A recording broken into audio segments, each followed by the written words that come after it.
the giants, yeah. I keep on shattering time. I might just leave you behind.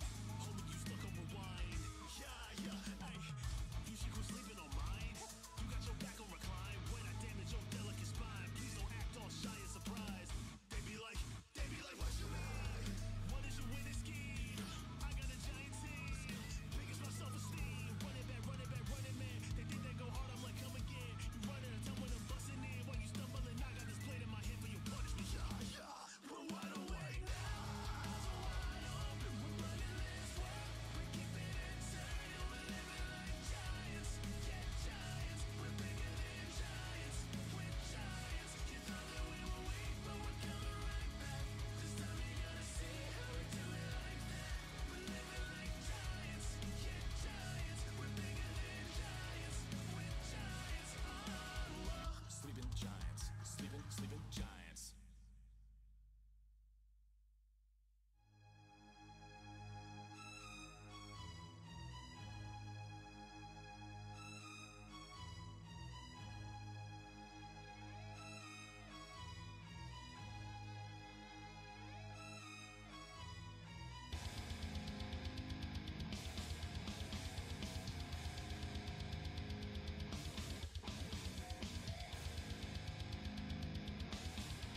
Hello everyone, my god. Gotta love YouTube, am I right? The amount of issues I had right now. The fact that I'm like 1 hour late. I'm sorry, I apologize to everyone that I'm late. How ya doing? How is everyone? How we doing? I haven't had tea. It was supposed to be cold tea, but that didn't work out either because this entire day is a whole mess.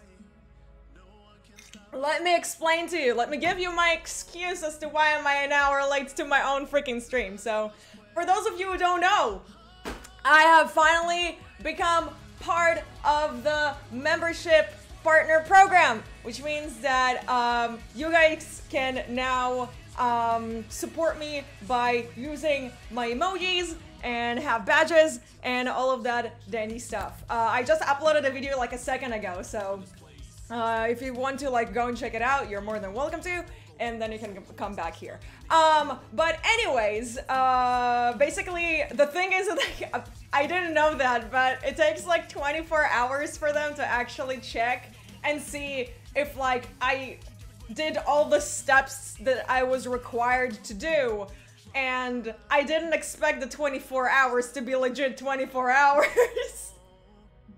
So I literally got the green light like an hour and a half before the stream started, which means that I had to do my makeup, make the video, edit the video, upload the video, make a thumbnail, and then like figure out how to go on live at all at the same time. So yeah, it happened a lot. Or yes, just like 𝗬𝗬𝗪𝙪 says here, I was just sitting here and admiring my my Darius figurine. Yes, I mean that makes a lot more sense than me being productive. Oh my god, Johnny, hello! Pog for super chat, thank you. Oh my god, I can't believe I finally received super chats. Do you know how long I've been waiting? Thank you so much. Your mic isn't working? I highly doubt that. I highly doubt that. Congratulations for your first partnership. That's huge. Thank you, Horse. Thank you so much. The Queen of the Coven has arrived. Why, yes, it is I, the Witch. Wait, Super Chat? What are those? So it's working, yeah. I know that you didn't tell you. We can check it out. So Super Chat is a way for you to support me and the channel, and also for me to be able to see your comment in case I miss it in like a stream of other things, because I'm going to be talking a lot, and I have a lot of things to say. I have a lot of things to share. I have a lot of things to show. And that is why I hope that all of you are prepared with your tea, because I'm prepared with mine. Also, while we're enjoying this, we're listening to Trey Watson's music. They are the actual 𝗵𝘁𝗿𝗫 𝗬𝘂𝗽𝗫. I know, like, I'm just like trying to shove them everywhere. And they have their own Spotify, and they do a bunch of really awesome covers, especially to League of Legends songs, obviously, because they are from 𝗵𝘁𝗿. So, if you want to check their channel out, you can do that. Not me being a freaking fangirl. So yeah, we're gonna listen to their music, and obviously 𝗵𝘁𝗿 and everything else. And definitely not Christmas music, please.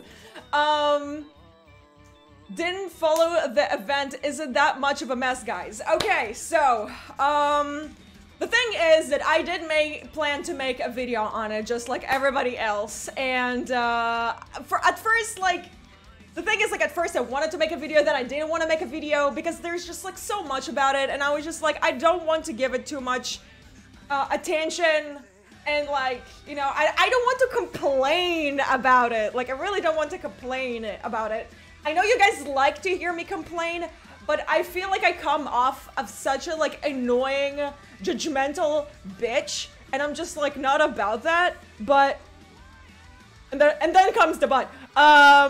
But then like about 3 nights ago, as I was going over the Reddit, and like after the huge statement that I'll be covering today, I just went into a downward spiral where I was just like typing nonstop, and I ended up with a 4-page essay about everything that is okay and not okay within the story so far. And it's not just the story, it's also because we were so confused that we've been asking these questions on Reddit, right? Like, a lot of us has been asking the questions on Reddit. We're asking 𝗬𝘵, who's the actual person who is in charge of this whole event and the writing teams. And it was a whole mess. It's a mess. It's all a mess. I thought that I'll get answers, but then I got confused even more. So like, I don't even know what to tell you guys. We will go first over the lore and everything that is going in that aspect, and then we're gonna go over the game itself, and then we'll jump onto Reddit and try to get the answers that we deserve. The 4-page essay will become a video. I will make a video. A lot of what I'm going to be discussing today is going to be in that video, but that video is basically going to be a whole, basically, picture of what's going on. And so you could like watch it, share it with your friends, discuss it. It's all for you guys. So yeah. Let's start with the story. I'm not logging into League. I don't see a reason to do that. Well, I mean, you know, let's do that.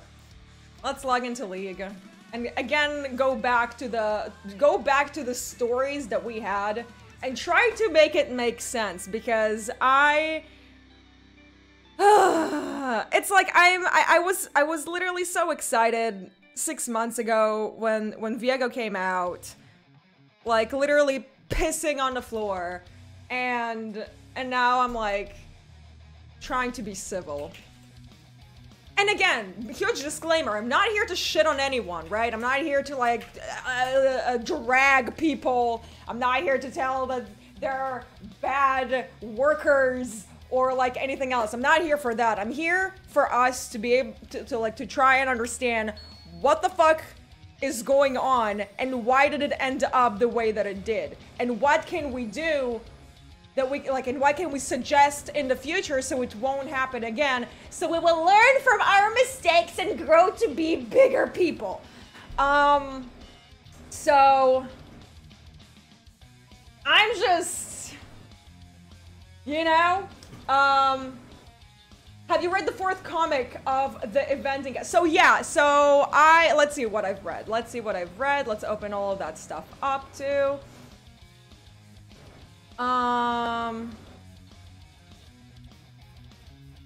Let me close all of that and open this instead.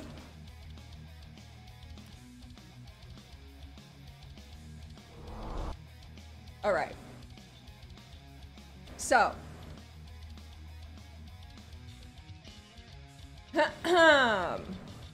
we are in the world of Runeterra. Let's see. So far, I read up to... Yeah, I read the 4th issue. I've read all of it. 1st, 2nd, 3rd, and 4th. And I will go all over these as well. Like, everything that I'm going to be discussing here on stream is going to be in detail. Like all the detailed stuff that I'll be making, basically... Like, the video is going to be just like a short understanding of everything that was going on, but who the hell is inviting me to play games? Like, get the hell out of here. So,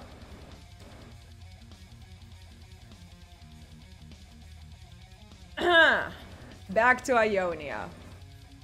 Is there a way for me to actually go and see the stories? Okay, yes, there is. So, no, that was Ionia, though. The headquarters. The world map. It all started here in Demacia. Now, here's the thing. If we actually try, like there's a huge question of what is canon, what is not canon. And we've asked Reeve that. So basically, what's canon is the visual comic, like the visual, the visual novel, which is what we're seeing here, right? That is the actual canon. In Wild Rift, it's like a different interpretation, a different storytelling of what is happening here on the computer. And the comic is what is happening in Wild Rift, because Wild Rift doesn't have all the champions, so they can't add all the champions. And let's just like try to wrap our minds around that for a second, because we have 3 different things. One of them is supposedly canon, even though there's like shit tons of issues with it. And then you have the other 2 ones that are like trying to go off of it. The problem is, if this was like a small, tiny story, you know, with like minuscule details that where you don't like, you know, the only issue that they have there is nitpicking, then sure. But when you have issues like, for example, if we're going to the, I think it was in the 1st comic. If we're going to the 1st comic, and again, guys, I am an avid comic collector. I love all of Riot's comics, each and every one of them. I had no issues whatsoever. I loved them to bits.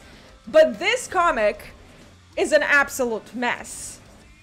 The art is great, even though it's a little too cartoony for my taste. But like, you know, everyone has their own preferable art style. But it's just like, I don't think that this type of art style would be the right choice to a story that is supposed to be this dark. And we've been prepared for this story for years.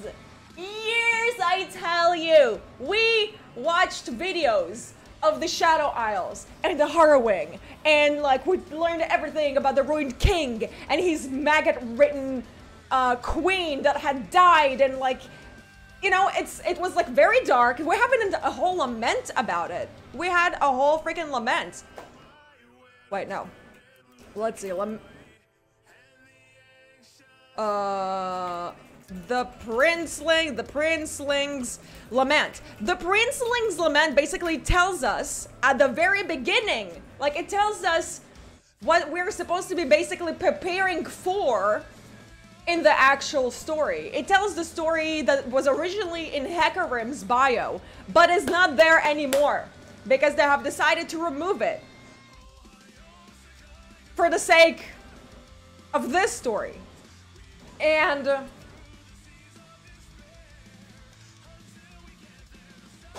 here, let me just show it to you, okay? If we go down here,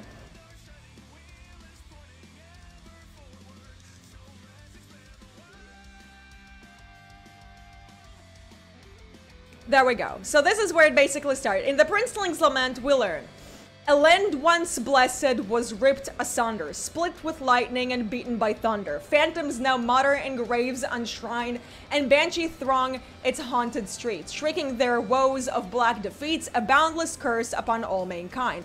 The Princeling listened, all aghast, to hear this tale from the grim outcast. He spared this ancient king no boon, but tales of death and grim disaster unmask all from slave to master. The Princeling's lies laid bare by the moon.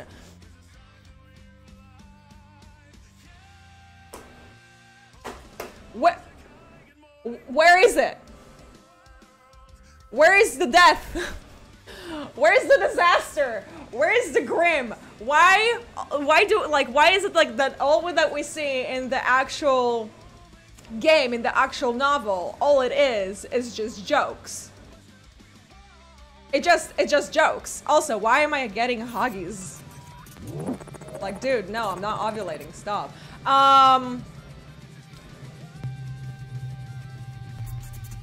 Here, he was talking about the wife somewhere, wait.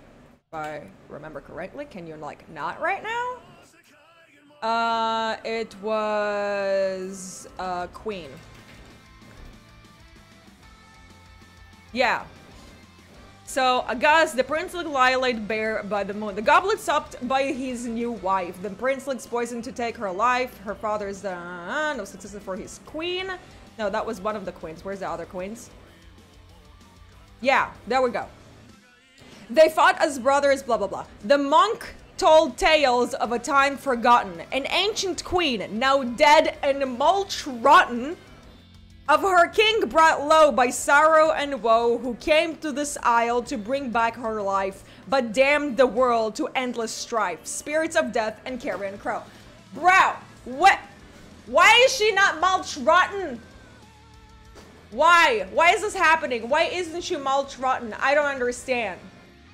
How come she suddenly had a magic fucking cosmetician that came in and was like, girl, don't worry, I'm taking care of you, baby boo. I'm gonna make you look as if nothing ever happened. And then he brings that thing, that fucking Stalin replica, and brings it to the waters. And it makes no sense. I mean, if he would have brought her like that to the waters, I don't think the people on the Blessed Isles would be like, oh, you know, maybe she's just hurt. Maybe there's still a chance to save her. Maybe she's not actually dead because she doesn't look dead. But no, no. Because in the original story, that's exactly what they said. They were like, hey, yo, bro, like, I don't think this is a good idea to be taking this thing and like putting it in the water. Something bad might have happened, like really bad. And that's where he like, I'm gonna murder you all. You ain't telling me what to do. I'm gonna bring my wife back to life. And then she was brought to life. And then she was like, kill me! Because all she was is just like a corpse coming back to life with a bunch of maggots in her face. And he was so devastated and just like heartbroken as to what he had done to his wife, that's when he decided to destroy the fucking world. But that's not the story anymore, you guys. Nope. First of all, let's start with the fact that there is no Callista. There's no Callista in here because she would never appeared in Wild Rift. She's not there yet. And honestly, I don't even understand how they plan to put 𝗬𝗪𝐵 in there. Because if they're not gonna make her dead in Wild Rift, what's the fucking point, man? Create new champions, make your own lore for Wild Rift. I don't know what to tell you. But like, we go in here. Everything is very whoa. 𝗬𝘓𝐵 looks like a fart, which is great. No, I think it was in the second part. No, wasn't it? Was it? No, yeah, there, it's here. And then, okay, so like the whole thing with 𝗬𝗪𝐵 was that like, also I saw the super chat. I will definitely go up to read it. I'm sorry. I'm like, you know, like in the middle of everything. So Matthew, I'm with you in a second. 𝗬𝗪𝐵's whole point of the story, like 𝗬𝗪𝐵's whole role in the story of the Ruined King was that she was his nephew. Nephew? For a girl? I don't know. You know what I mean. He is her uncle, basically. 𝗬𝗂𝐽 is her uncle. She was his guard. She fucked up. She didn't, like, she saved him, but accidentally, like, it ended up killing the queen. And that's when 𝗬𝗂𝐽 went apeshit crazy and was like, we need to find a cure. That's when 𝗬𝗪𝐵 went to find a cure. The thing is that 𝗬𝗪𝐵 found the Blessed Isles because the Blessed Isles allowed her to basically find them, you know? The whole idea with the Blessed Isles is that they have this like smoke around them that protects them from outsiders coming in. Because if outsiders could come in, you can only imagine the shit show that would have happened there. We're talking about a water of life. We're talking about one of like all the most insane relics you can find in Runeterra, all in one place. Think of what the Black Rose would have done. Think of Swain's plans to make Noxus great again.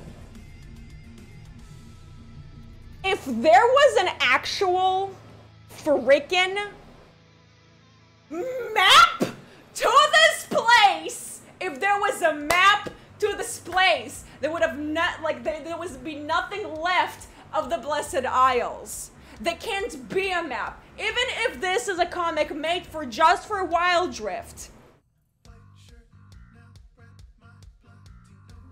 Don't make a comic for Wild Rift! Why? Why do it?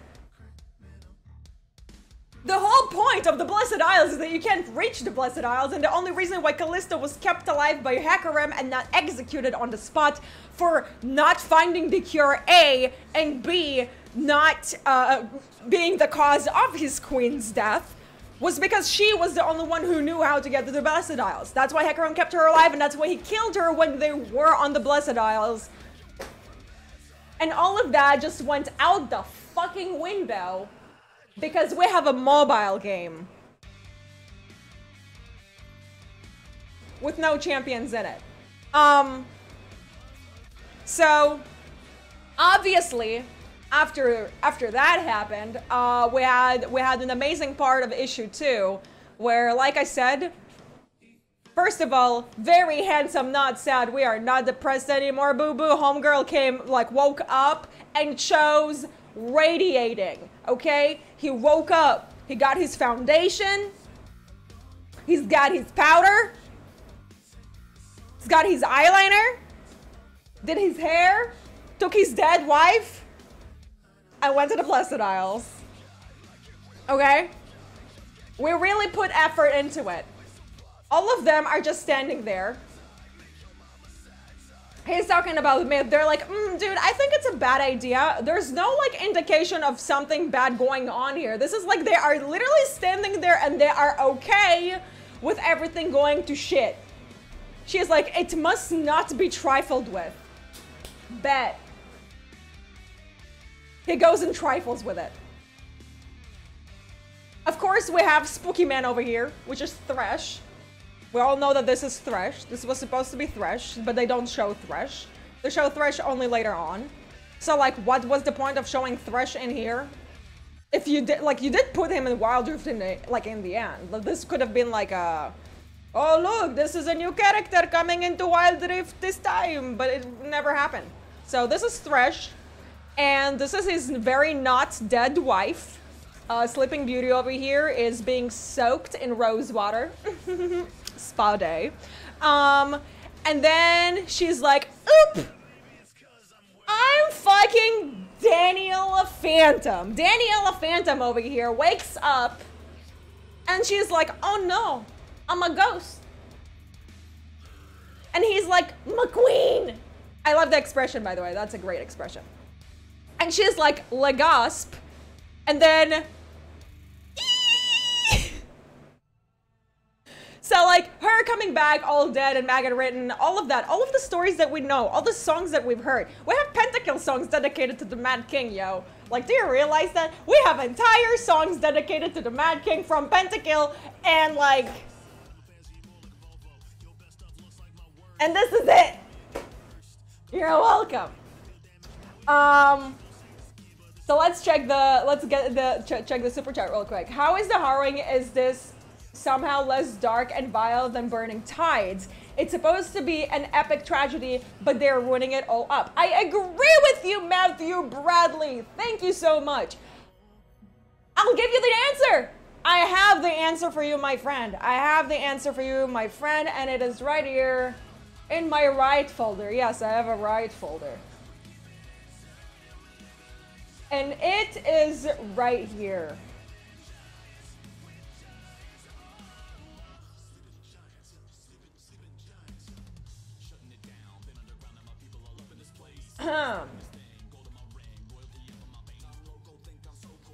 Let's see.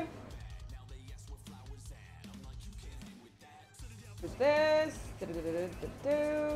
Doesn't that? It's not.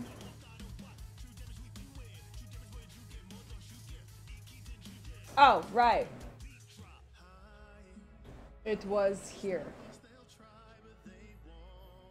There we go.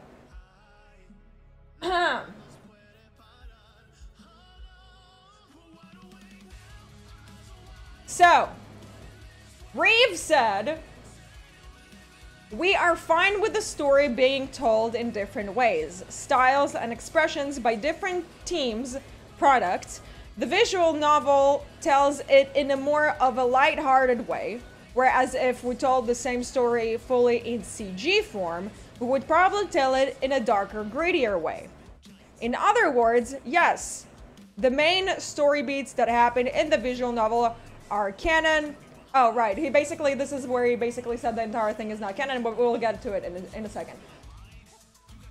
They chose for it not to be dark and gritty, just like they chose the theme for this entire event being like Guardians of the Galaxy meets Mass Effect 2 meets the X-Men.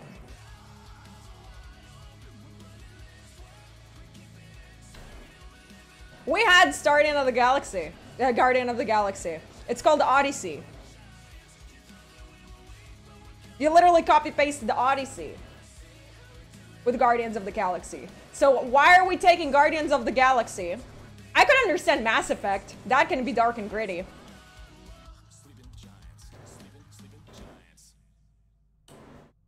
Like, that was their choice of their choice of champion was basically like, let's make Guardians of the Galaxy meets Mass Effect meets X-Men. And it makes no sense because it's not supposed to be like that. Because if we're looking, if you've read the Burning Tides, you know what's up. Like, you know how bad this is, you know how dark it is, you know how bad it can get. You have two stories. You have Hecarim's story and you have Callista's story. The new ones that came out. That literally tell you that shit's about to go down. We have a cinematic where everything's blown up, people are taking over, and literally the entire world is about to end. There is place for like comedic relief, but not when you make the entire game into one big comedic relief. Because that's what they did. So, and like he points out, right? He says, if this was told in CG version, we would make it darker and grittier. Like, this is basically the retelling of the CG story. And so, like, where the fuck is the CG story? Why is this what we're getting? Why is this, like, why is this game with all of its comedic relief and, you know, Vex calling people normies. Why is this part of this massive, harrowing, dark story that it's supposed to be? Like, we've been preparing for Shadow Isle stuff for years. Like, do you remember this?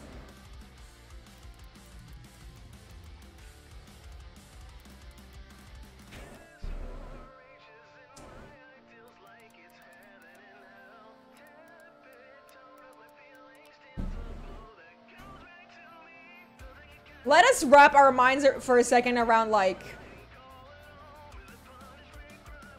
Okay, let's mute this for a second so we can listen to this. This is how we were basically, like, introduced to the Shadow Isles. This is how we've been always told that the Shadow Isles is like, what it's supposed to be like. This is what it is. It's like that one spooky place that oozes edge, and all of us, like, love it. So... How did we go from this? Let us watch it, okay? Many are the grim tales told of the Shadow Isles and the black mist that shrouds them. And while all good folk shun this cursed land, sometimes its darkness comes for you. The black mist ebbs and flows like the tide.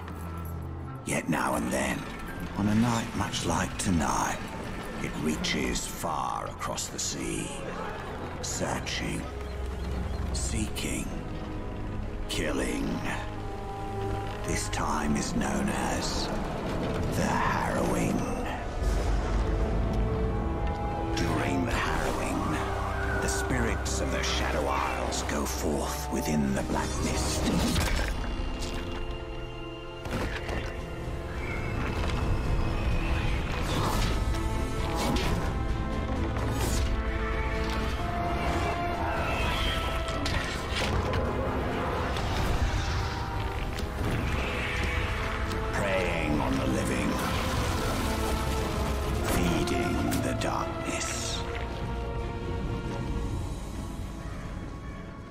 This is the Shadow Isles.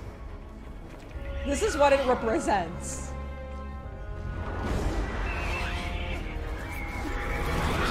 There's no coming back once you're claimed by the Harrowing. You're cursed, condemned to haunt the black mist forevermore.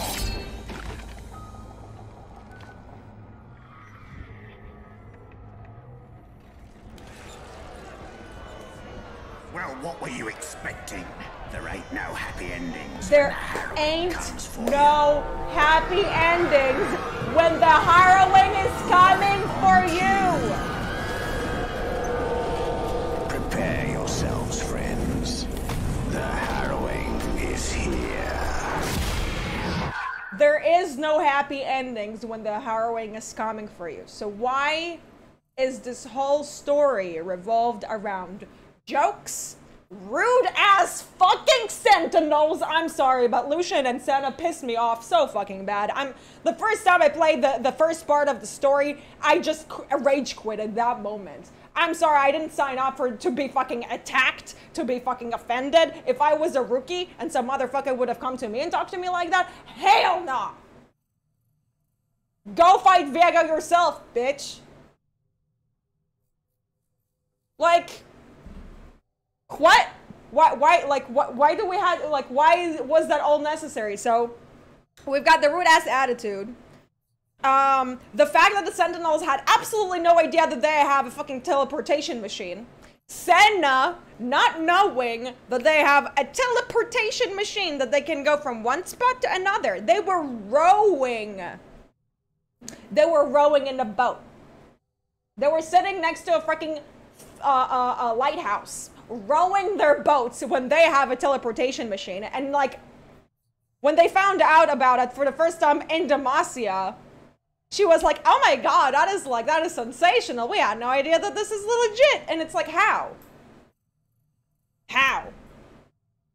Lucian's dad taught you everything you need to know. You are literally the leader of this entire squad. And you are that incompetent?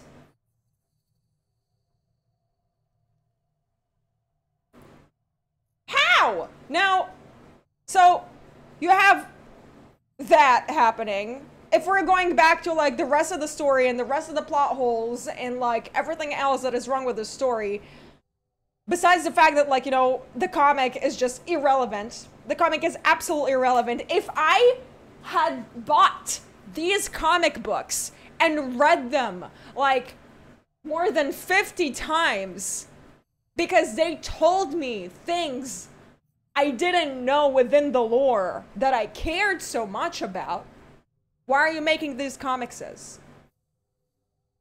What was the point? I'm not getting anything from them. Like, not only that, but you're basically literally retelling the story that we are currently supposedly playing, but it's not even the canon story. So,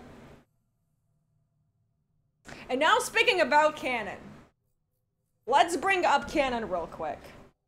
Because we had found out something very interesting, ladies and gentlemen. Over this past month, while this event was going on, we had Reddit to answer all of our questions. And in Reddit, Reeve had over and over claimed that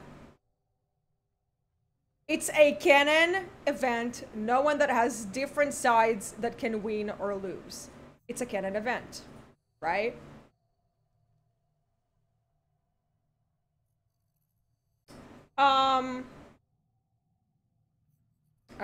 I have so much stuff here, like, you guys don't even understand. Let me try and find this. The one with the skins. Somebody asked him if the skins are all canon, and he said yes. Yeah, there we go. So, here, for example, Mr. 𝗨𝘂𝗪 is asking, by the way, these skins are definitely all canon, right? Like the last batch of ruined skins. He says yes, but canon like Spirit Blossoms ones, or like they are the actual characters? They are themselves. Now, what is the meaning by Spirit Blossom ones? For those who don't know, the Spirit Blossom skins are canon, but they're technically not canon because it's canon story-wise, because it's like Ionian folklore. So it's canon because it is actual Ionian folklore, but the champions that represent these characters that within the folklore are not the actual characters. So, Ari is not some fox spirit like god, and Thresh is not a hunky man that would you know, share his children with you. So like, it's not like that. So here we're actually being told that everything is canon, all the skins are canon, and all the characters are their like themselves. But then he says this. Somebody's asked, is everything the characters say and do canon? Like, did Vex actually use the word tryhards and normie, for example? The way I see it is that the events of the visual novel are canon, but this is just a lighthearted telling of the story, with the characters having exaggerated personalities and sillier conversations. And Riff says, your interpretation is correct. And then he says, I think the word canon gets interpreted differently by different people. It's not.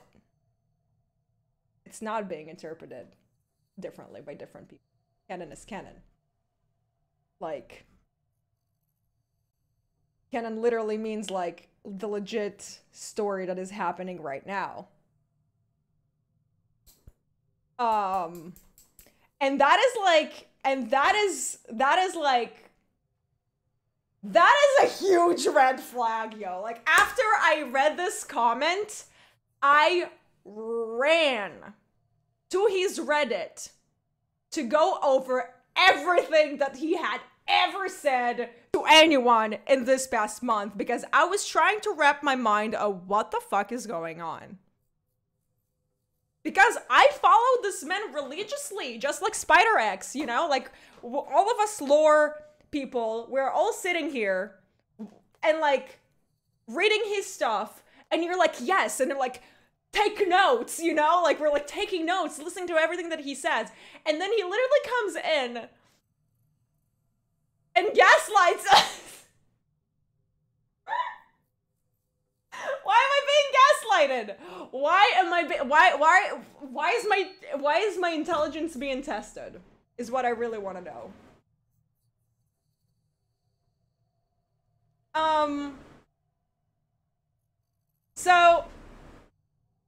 So then you really ask yourself, because guys, I'm sure that all of you as well, you know, like, I've been following the writers, those who have left Riot a long time ago, and those who are still in there. I've been following them for years.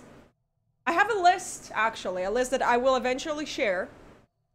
I'm still working on these lists. I'm sure that you guys remember that I was talking about them. I already completed 3 of them. So I have a list that is the lore by champions, a list that is called the lore by authors, and a list that is called the lore by date. So like, when was it released? And this way, like, this is like, I have literally created this. I sat down and for hours and for days made this list. I know these writers. I know their writing styles. I know their stories. I know what they worked on. I know who they worked with. And this doesn't make sense to me. This doesn't make sense to me. Something is so freaking off. Like, it's, I don't know what to say, dude. I know my shit. You're questioning my fucking shit. I'm not about that. And then like, you know, so you read this, like, you've been told that this whole thing was canon. It was canon, it was canon, it was canon. And then it was said that it's not canon anymore. And then you look at the characters and how they behaved and how they talked. Who agreed to this? Who thought that this was a good idea? Now, we were told that there are different teams that worked on this. If there are different teams, then there are probably also different opinions. And we're talking about like the top of the top, like all of our favorite writers, you know, like, let's see. We've had, we've got Anthony Reynolds, right? Who's still on there. He's still on the team. He was the one who did the Echoes Left Behind with Ledros and Thresh. So I highly doubt that he was okay with the approach that they went with Thresh. And when it comes to like, Graham McNeil and the fact that like Diana doesn't exist. Like, she does exist, but the thing is, like, we don't know much about Diana's story. And if we really look at the whole timeline of Diana to this, up to this story, it has been about 6 to 7 years. 6 and 7 years. Which means that in the last story that we've read about her, she ran around to Ionia. So she went from Targon to Ionia and searched for the Lunari for 6 to 7 years, just to somehow ending up being again on Targon and finding the Lunari accidentally in a cave.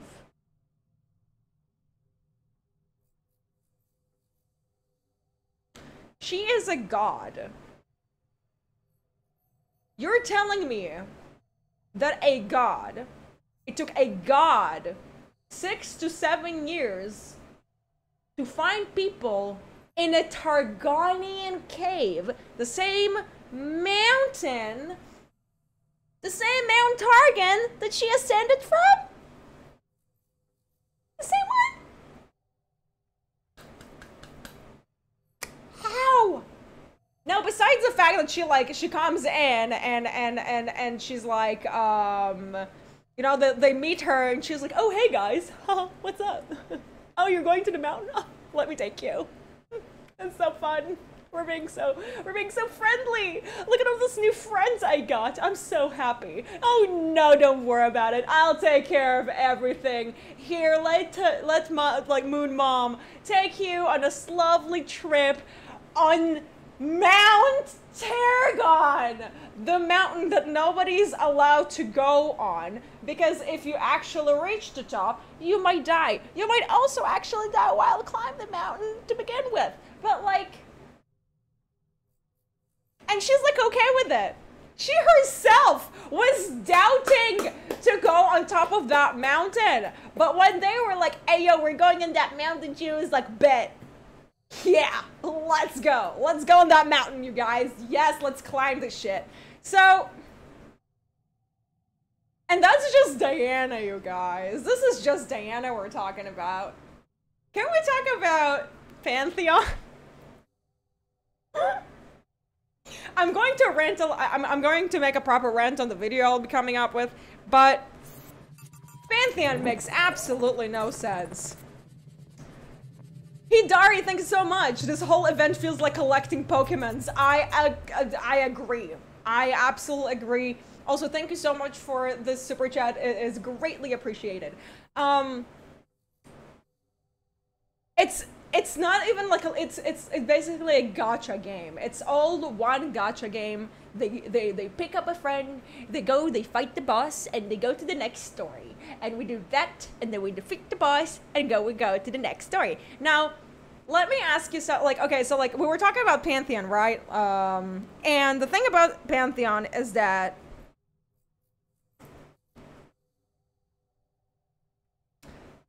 he defied a god.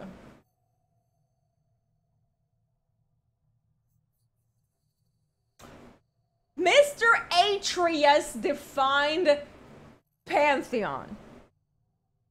Pantheon died. Atreus was like, fuck this shit. Fuck the gods. Fuck the Celestials. Fuck the universe. Fuck the galaxies. Fuck all of you. I am Atreus. I am a man. And I shall not bow to anyone because I'm a major Chad. And then comes our toxic ex-boyfriend. The ruined twink just shows up and takes over. Not only Atreus, but then Pantheon. How? How? I don't care if you have fucking Uriel superpowers, bitches still are not strong enough. The whole point of Pantheon is that his resolve is so strong that he just can't be bound to anything and can be controlled by anyone. Like, that's the whole point of him. And he would rather die than be controlled by anything. So, yo, a quick trip up Targon. Yeah. Johnny here is he's a Pantheon OTP. But so like that doesn't make any sense. We were on Skyn's birthday stream, so I remember if you guys were there, we were talking about Irelia and her blades. It is said in her lore that Irelia can control her blades by the power of Ionia's spirit. But Ionia's spirit is fucked. It's ruined. There's nothing left of Ionia's spirit. It, like, Karma got out of Dara, her host. Her host is now fucked, okay? And so how are you using your swords? And even better, how are you giving up on your family's relics, your family's swords, to pick up a different sword, like to pick up the other fucking knives and like fight with those? Like, it's nitpicking, but that's was the whole thing with 𝗬𝗪𝙧. That's what's special about 𝗬𝗪𝙧. That's her power. That's how she works. She's a human. She doesn't have juju magic. She's a human that is able to use these knives because like the spirit of Ionia is her sponsor. So like now you made her into a magic girl with magic knives that you can just like throw them around like it's nothing. And yes, it can be nitpicking. It can be like, you know, people can agree to disagree, but that's how it is. Like, if I actually go into the actual lore of 𝗬𝗪𝙧, let's go there real quick. Okay. Go into the explore section. Alright, I forgot it's really bad. Searching anything in here is a nightmare. Which is why I'm making the lists, you guys. And that's why I will share it with you eventually. It says it here somewhere. Yeah, ravaged by grief, the young girl saw 𝗬𝗪𝙧's men hauling valuables from the house. Among the loot was a large metal crest, depicting the Zan family emblem. So yeah, that was that. The shards of metal began to twitch, twist, and move.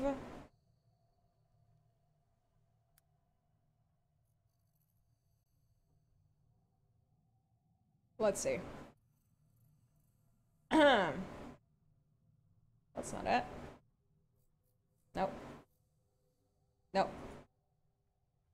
Nope. Where is it? Spirit.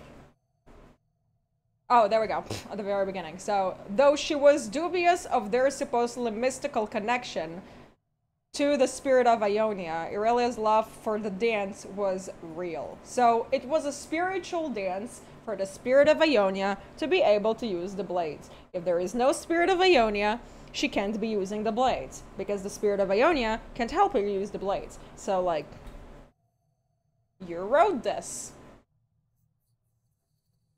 Anyways, moving on.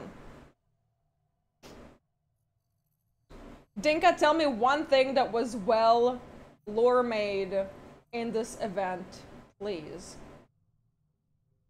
The only thing that was in character in this lore, I think, was Riven, not in the comic book. In the comic book, she makes no sense. Again, they have completely changed her personality. She's supposed to be like humble and absolutely like mind broken because like she was like literally. Like, she committed a war crime. She regrets it. We have 3 fucking chapters where Anne St. Martin gave us, like... No, I don't think it was Anne St. Martin who did the blades. I can't remember right now. But, like... We have 3 freaking chapters of that story. Of how fucking broken she is. How she became humbled by the whole thing. And that she's nothing like her war sisters. That we have learned about in the Sisterhood of War stories. That was the answer.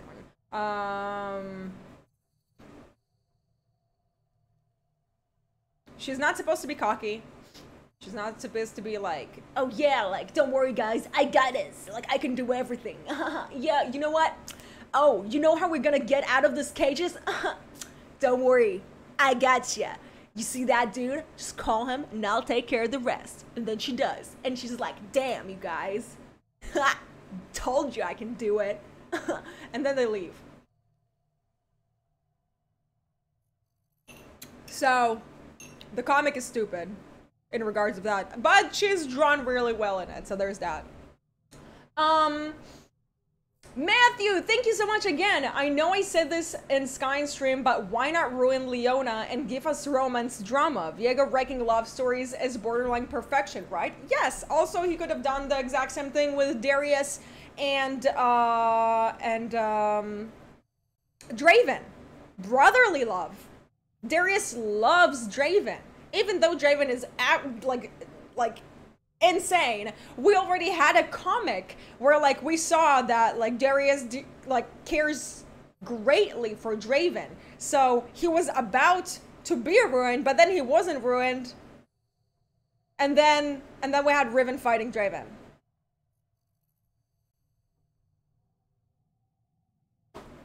Nowhere in the lore, like besides the one cinematic, awaken, awaken. Remember? Yeah, like that was like the only one where we saw an interaction between Riven and Draven. When Draven and Darius have a whole fucking history together.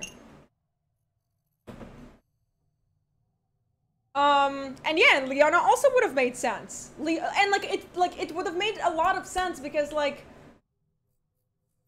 Leona being ruined because she would be so torn between what the Solari have been telling her all her life, and because like Diana already made peace with it, right? Diana has already made peace with the whole idea of like, you know, the moon, the Lunari, and she understands that the light is the same light and that we need to make peace. And it's the Solari who's like trying to shove shit up everybody's ass. But Leona should be actually the one that is like so torn between everything that she had been told by her parents, by her friends, by her teachers, by her society.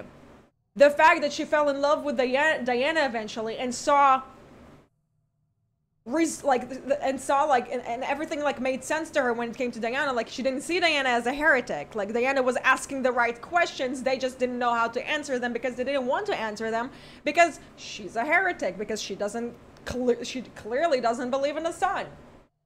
She's talking about the moon, and there is no moon. That's like a second sun. So Leona would have definitely gone crazy. She would have definitely gone crazy about that. She would have gotten ruined because she's like, what is my purpose even? Like, I've been hunting Lunaris all this time just to find out that there was nothing ever wrong with the Lunaris and that they've been hiding from us, and we've been genociding them for like centuries. And now like my girlfriend is actually also a Lunari, and like technically I'm supposed to kill her, but I don't want to kill her. And like, yes, ruin Leona. Let them have their love moment.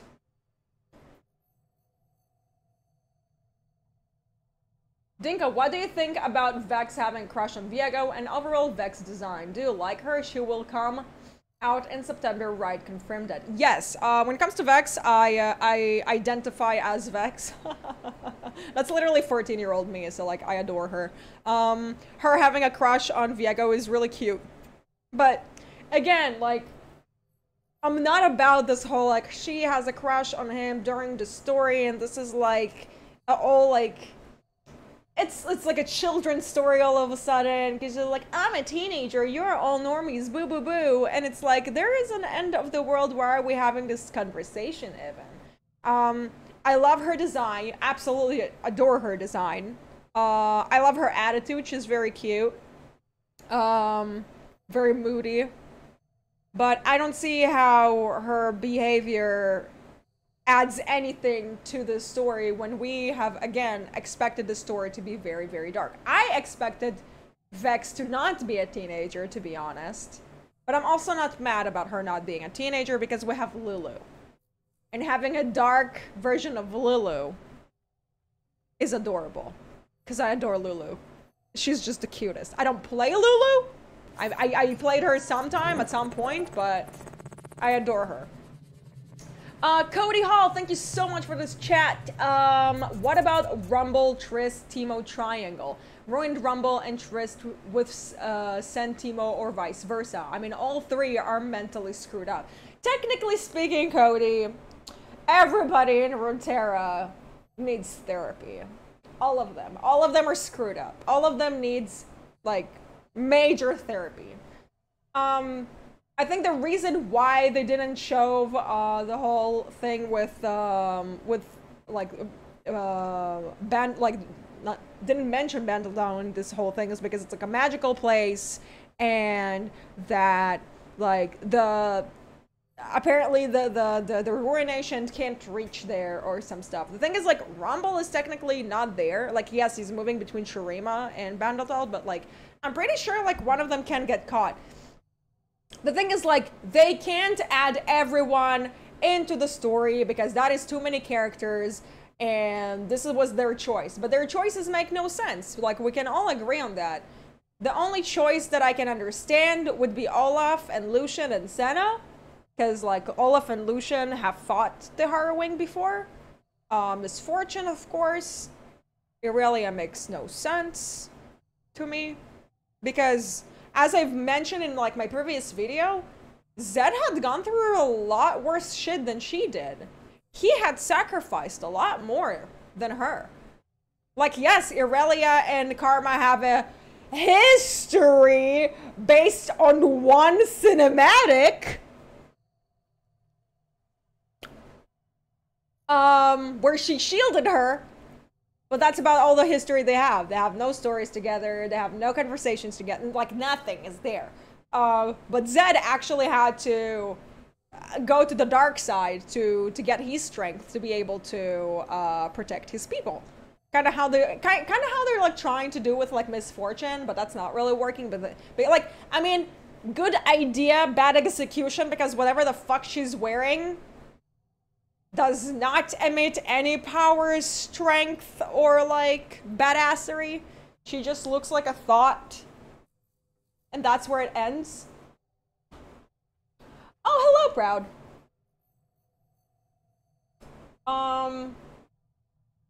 So, going back to the rest of the Sentinels. Graves is a great idea, but if Graves is there, why didn't you ruin TF? Like, what are we trying? Like, I love the blue card, and like the blue card, I'd like shout out to Sarah Hine who pushed that thing. He's one of the VFX artists in Riot Studio. He has the blue card. Why doesn't he have any interaction with TF throughout the story? There's like literally no interaction. Where is Samira? Why was Poppy not chosen to be a Sentinel, but Vayne did? Like, what? And I'll tell you what, when I was looking for answers, as always, through Reddit, I stumble upon this lovely gem that I would like to discuss with you all.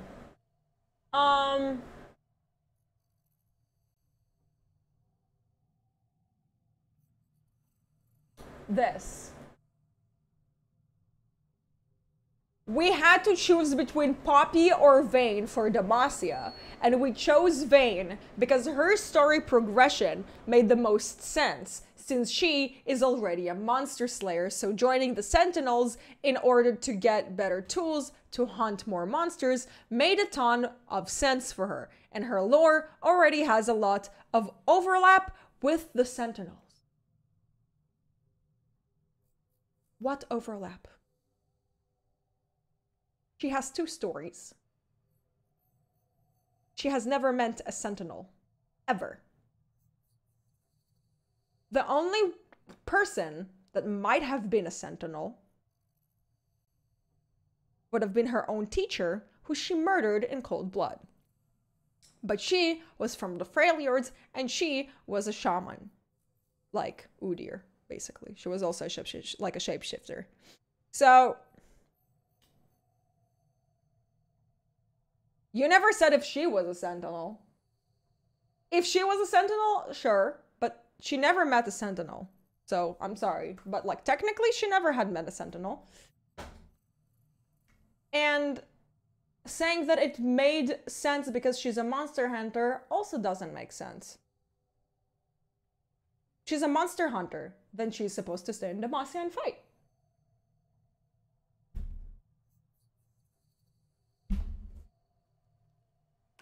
dog. There are like, and 𝗬𝘬𝗪 is being her home. Her home is being overrun by like demon shadows. So basically what he said is that, yeah, that's why Poppy's there. Where was it? I have this on here somewhere. Yeah, this one. Someone asked, where's Poppy? And he says, protecting the citizens of 𝗬𝘬𝗪 while 𝗬𝘀 goes after the big monster. Bitch can't find Evelyn. What makes us think that she'll be able to fight against 𝗬𝘀? She didn't go through this character development to be able to defeat him. But Poppy, on the other end, who has like major power and she's a tank, can actually do it.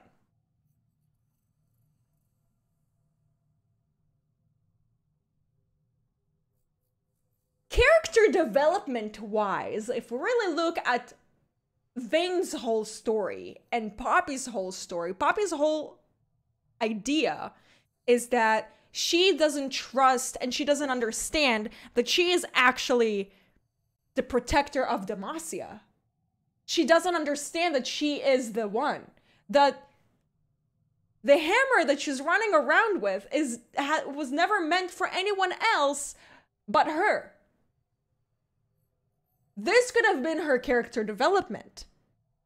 This is her time to protect 𝗬𝘬𝗪, to be the hero of 𝗬𝘬𝗪 by being the one who had gone to fight against 𝗬𝘀 on the behalf of 𝗬𝘬𝗪.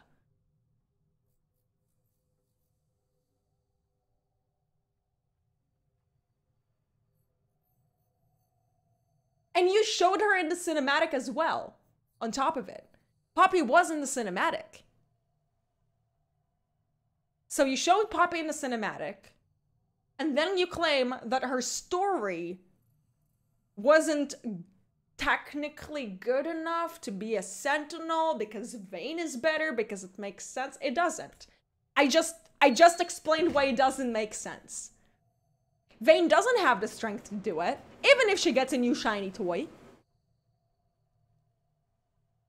She doesn't have the knowledge of ancient times that Poppy has, because Poppy's fucking ancient. She's not some fucking 30-year-old Karen. Like, she's gone through shit.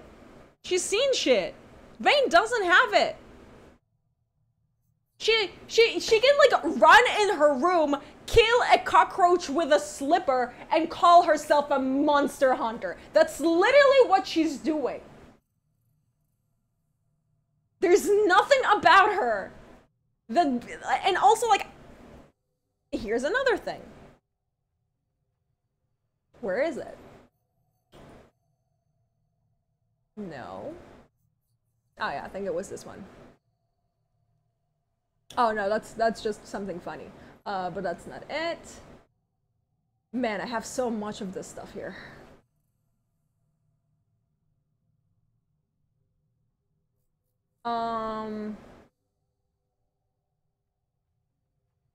Vex.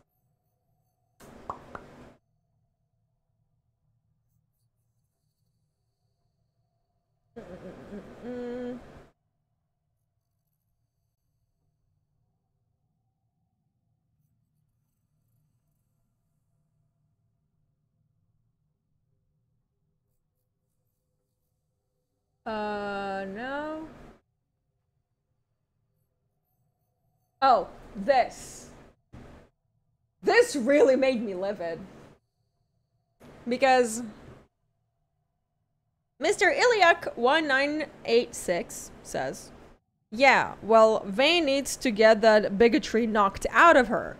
I do wonder who'll be the one to do that, though. Riven, Irelia, Gwen. Someone needs to have some harsh words for her regarding her utter lack of empathy for anyone and anything. Reeve says joining the Sentinels is a pretty good first step for her to grow. They're trying to give her a redemption arc.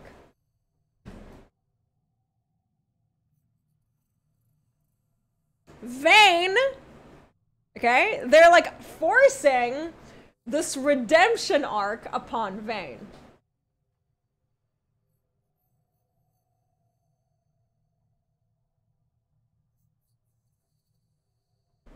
We have to accept that the characters chosen to be Sentinels are the ones that sell skins, not the ones that make the most sense for lore. Oh, but they have already said that it's like, of course some of them are meant for selling skins, but the others aren't. Where is it? He said it here in his main post, the first one that he made about this pretty much. The answer to that is that, of course we did. These prevents are like, okay, so did Riot care about event return on investment when choosing the champions to that got skins? The answer to that is that, of course we did. This event are massive events that take a ton of resources and time to create. So of course we are going to care about return of investments so that we can continue to make these types of massive events in the future. I love this game in our IP lore and loved working on both this and Spirit Blossom and would love for us to continue to do massive events like this in the future. So of course, return on investment is going to matter to an extent. However, would never let return on investment drive us to choose champions we felt ruined our lore or champions we felt didn't make sense in the narrative. I have nothing against choosing champions to sell skins. By the end of the day, as much as a lot of people don't want to accept, League of Legends is a free game. They have to make their money somehow. For us to be able to have our events, for us to be, for the writers to get their money, this is how we do it. Okay, they don't have ads on their websites when we go read their stuff. They don't have ads on a wiki and League makes like a portion of it. They don't.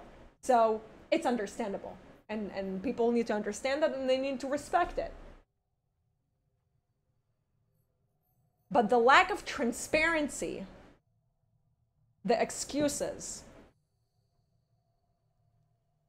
and saying that we would never let it drive us to choose champions we felt ruin our lore is bullshit.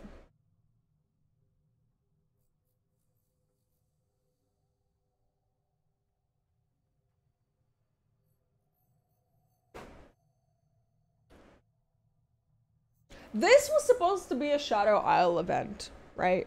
We've seen what the Shadow Isle looked like. We know what it represents. We have heard the songs. We have read the stories. Where are they? Where are they?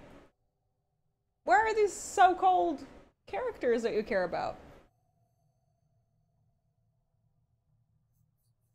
Like, eventually, yeah, we will probably see them in later expansions as, like, NPCs, because that's probably what they want to do with them. They'll have no part in this. Like, their part in the story would be as much as Ruined Draven pulling out an axe out of his ass, because apparently he can't do boomerangs anymore. He doesn't return to him.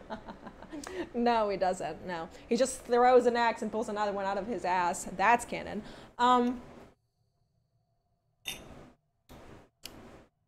So, if Yorick will show up, he's pretty much going to be shown up just like Draven. He's going to be there for like one chapter, for like 10 pages, and that was his part in all of this. They said that he's going to be there. They have mentioned that Yorick is going to be there. Reeve himself claimed that he himself was a Yorick main, and that they have not forgot Yorick Mori, and like that he will be there. Why isn't he the star of the show when he's supposed to be the star of the show? What's the point of making a whole event about Viego when his actual nemesis, the champion that you had created, whose sole purpose is to defeat Viego to find peace, doesn't exist? But we have, oh my god, comic relief, Yorick! Stop, Jay. No, don't say that. Oh my god, please don't. Because he doesn't sell. Yeah. But they would never let return on investment drive them to choose champions that felt like it would ruin their lore, right?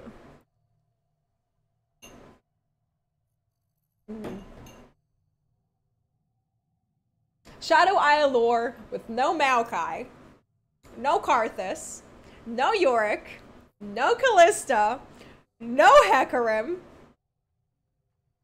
no Thresh. I'm sorry, I do not count fuckboy Thresh. That is not a real character. He is the equivalent of Seraphine in this entire fucking lore. Do not tell me that that is Thresh. Do not try to make it canon.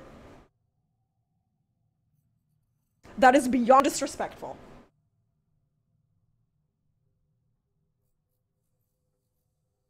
I would understand if they wouldn't, like, include 𝗏𝗪𝘳𝗏, let's say, okay, or what's her name, Elise, because they're Noxian champions technically, right? They came from Noxus. Both Elise and 𝗏𝗪𝘳𝗏. 𝗏𝗪𝘳 kind of ended up being there, and he actually was fucked by the harrowing. Elise is just chilling there because 𝗲𝗪𝗻 is there, and she feeds the god of spiders like bodies of angry man, angry simp, to keep herself beautiful and youthful. But literally there's nobody else.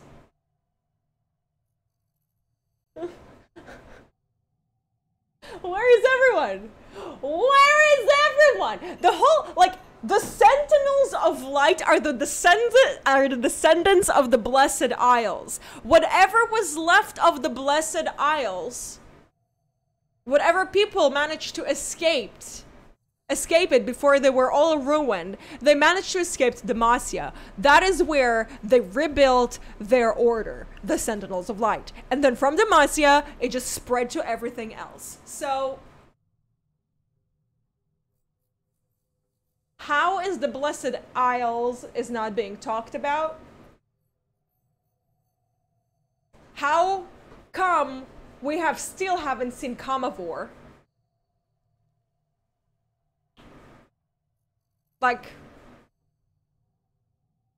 it's supposed to be a continuation of what happened that day and what they're gonna do about it.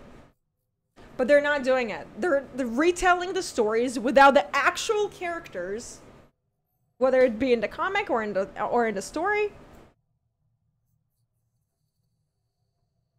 Like,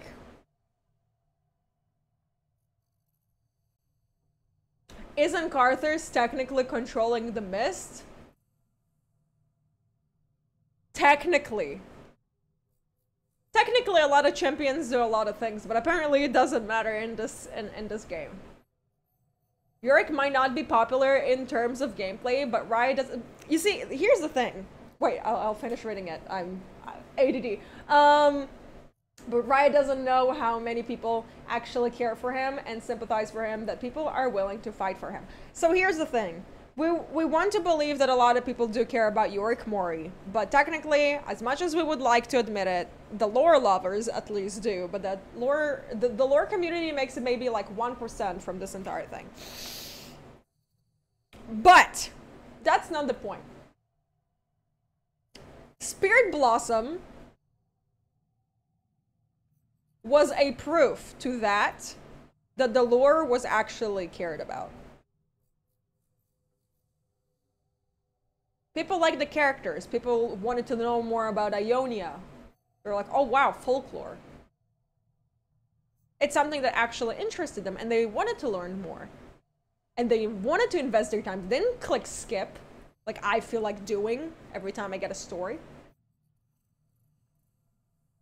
People do care about it. If you make it like so.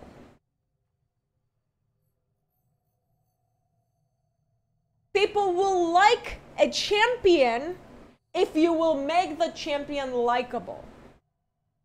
It would be popular if you'll make him OP for, like, I don't know, a season or some shit, for people to get interested in that champion and look him up. It would work if instead of popping new champions every 2 weeks because you need to satisfy the needs of 15-year-old Yasuo mains,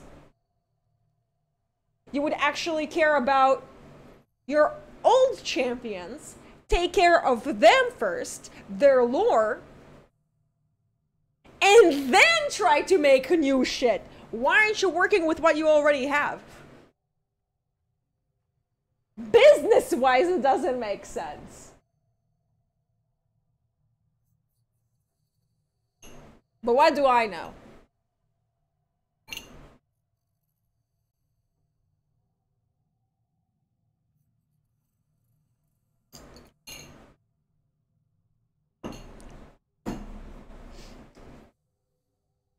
So, another thing I wanted to talk about would probably be Olaf. I think Olaf was the one who got disrespected the most out of everyone. Like, I'm mad about Pantheon, but Olaf? Oh my god, poor Olaf. Poor Olaf. Wow. Imagine reducing him to Ooga Booga. And the fact that he didn't recognize Lucian. Olaf didn't recognize Lucian. When I got into the 𝗬𝘀𝙧𝙀𝗧 chapter, I have to tell you this, when I got to the 𝗬𝘀𝙧𝙀𝙀 chapter, I swear, I was like, oh my god, we're gonna learn about Olaf, and probably about the Winterclaw, and probably they're gonna remind us of what happened that time when he ended up in Bilgewater and fought the Harrowing alongside Misfortune and Lucian and everyone. And then I play the game, and Lucian is like, oh yeah, don't worry about it. I know this guy. And I'm like, yeah, he does know that guy. I remember that time when like, you were chasing that fish down, all the way down to Bilgewater, and then like, you fought it? And he's like, I don't know the guy. Ah! Oh my god, dude. Wow. I felt like my heart just dropped. Like, it was so bad.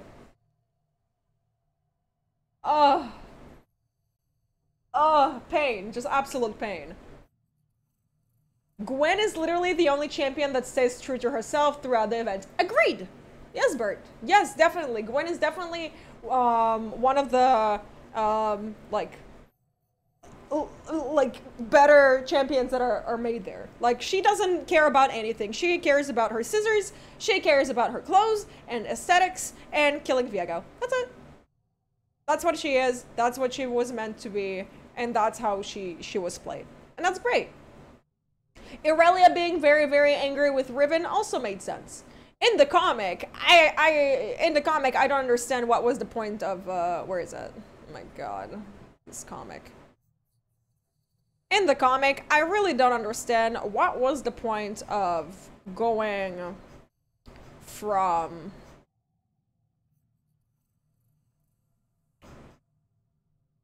Yeah, no, Riven made absolutely no sense. I hated everything about this.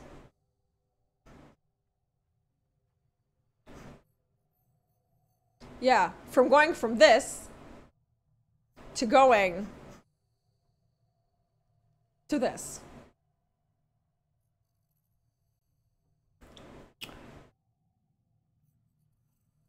That's an emotional roller coaster. Like, why is she crying? What was the purpose of, like, she's okay and then she's crying? Now, like, the story here, like, in general, the storytelling in the comics is just, it's, in my opinion, okay, let's say in my opinion, so nobody's gonna get too mad, is ridiculous. And the guy who wrote this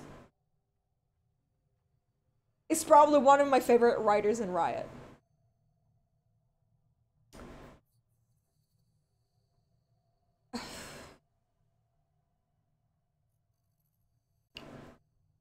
He wrote Alone with Vlad. He wrote The Name of the Blade with Katarina and Talon, the story of how basically Katarina got the scar on her face. Child of Zon, the whole story with Vi, Caitlyn, and Urgot, basically telling us about how Urgot started a cult because he had a god complex. He wrote Adaption with Katarina, with Kha'Zix and Rengar.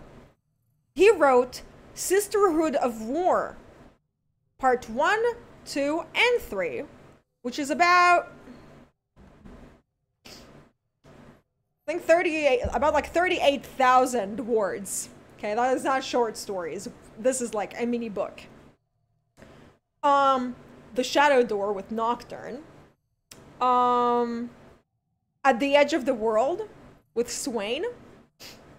And A Different Hunger with Vel'Koz. This is the same guy who wrote this? Who made him write this?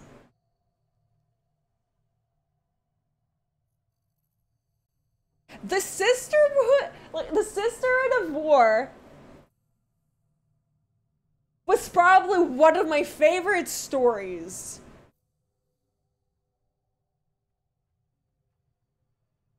Ever. Like, that was pretty much like my favorite story in 2020. Okay, that's how that, like, COVID, my suffering with COVID became better because I had Sisterhood of War, and I got to learn about Tenef and 𝗤𝗏𝗏 and Merit and how Riven had like a history with them, and then they had their like little squire boy, you know.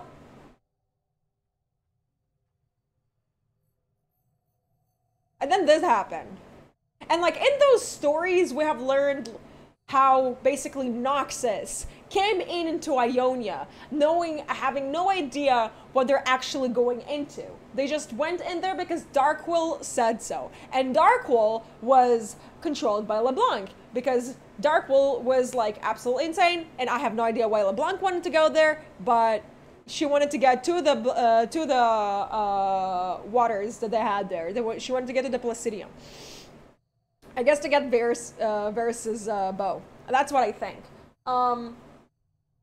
So like nobody had no idea what's gonna happen, and once the like the Noxians and Ionian clash, that's when Darkwill was like gas them all, and then like not only the Ionians were melting and dying, the Noxians were melting and dying, and that is when Riven ran away from there basically into hiding, and that's how I think it was Merit who had her face melted off.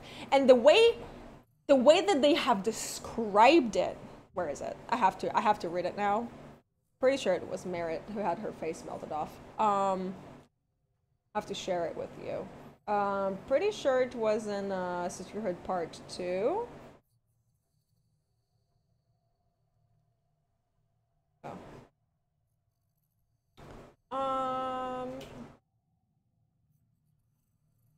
Face. Surface, face, turn her gaze, face, cried pain, every face was...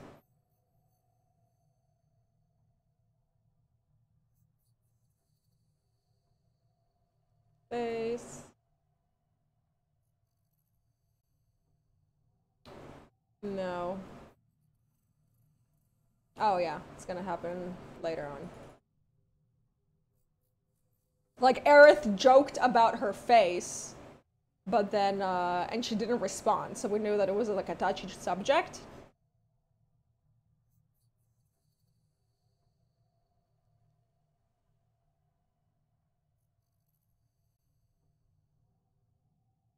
Okay. There we go. This is how he had described it.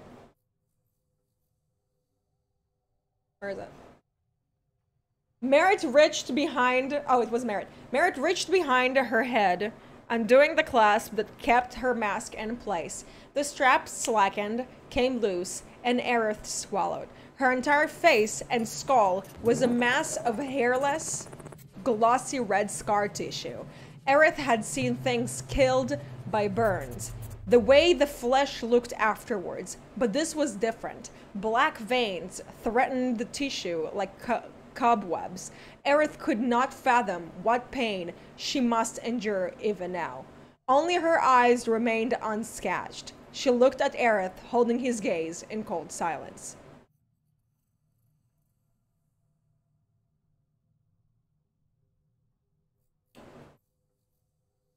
So how did we go from dark story writing to this?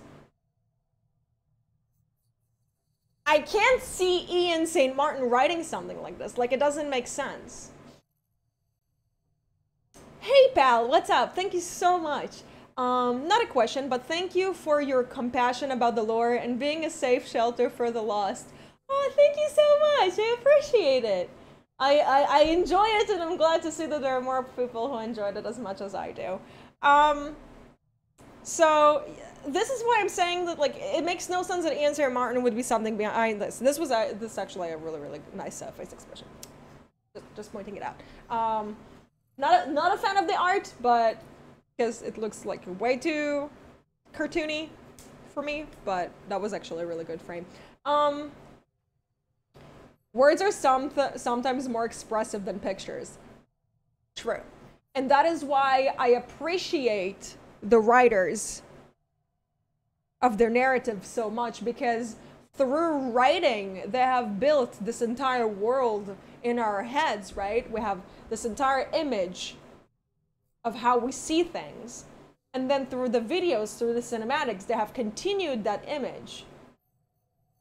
And like gave us like the colors that we needed to fill in all the black and white that was in our heads. So seeing this event, seeing how the story had been done, seeing how the writing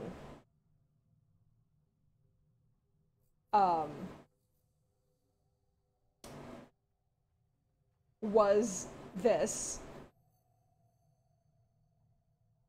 it makes no sense that all the teams collectively agreed on this. Because the writers who I follow, who I've been following for years, whose work I absolutely adore and will defend,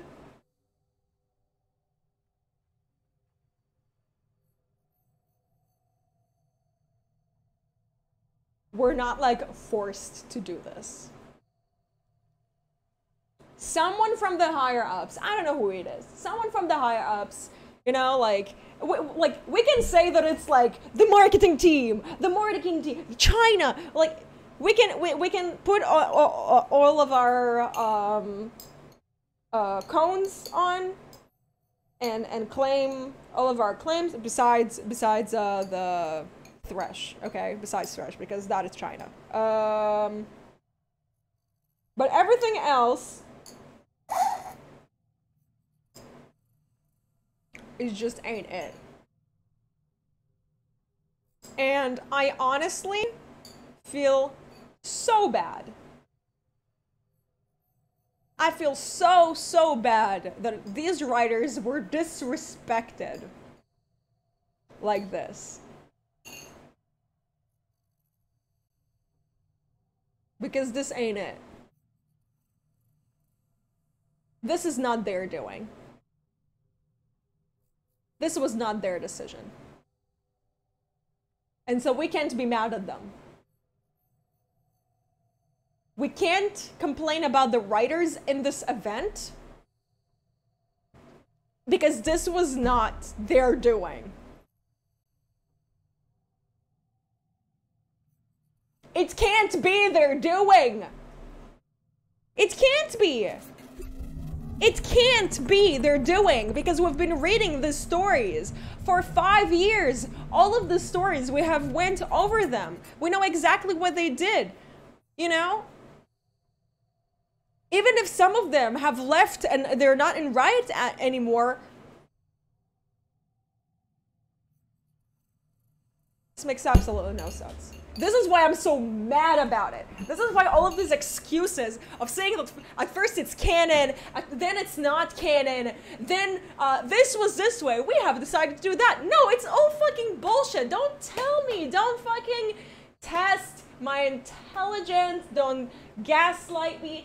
Something is off and you're not being transparent, and that's what pisses me off the most. Because not having transparency with your fucking fans is just not okay.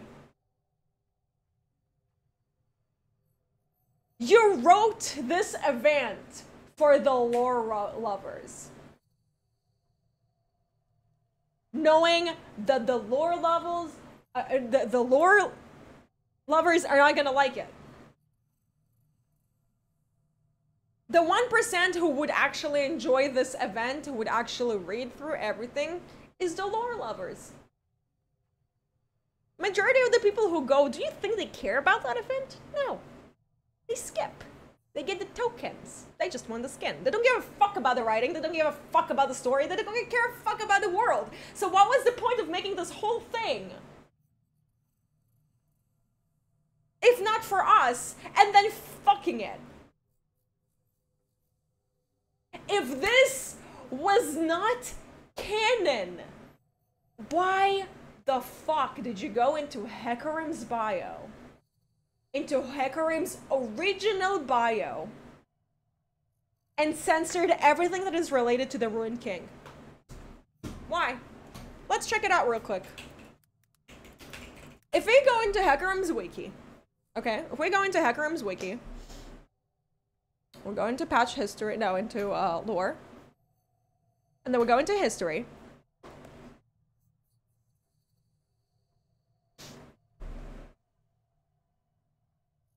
It says right here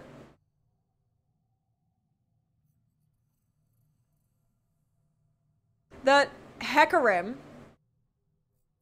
was led by Thresh.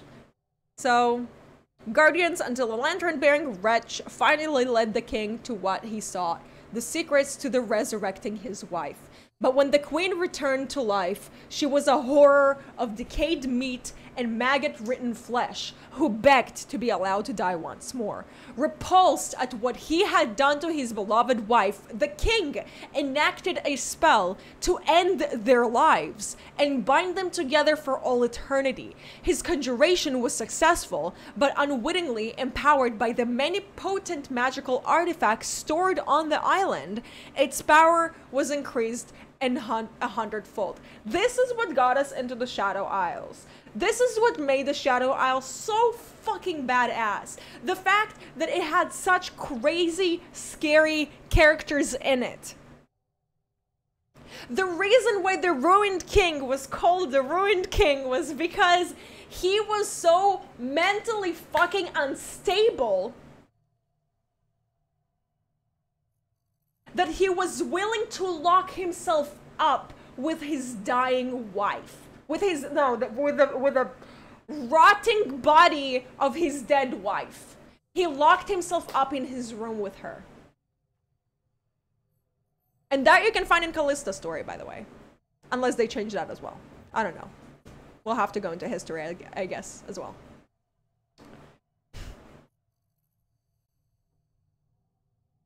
Or maybe it was still in 𝗬𝗪𝗻's bio. Pretty sure it would be in there. Callista, 𝗬𝗪𝗻 and the king.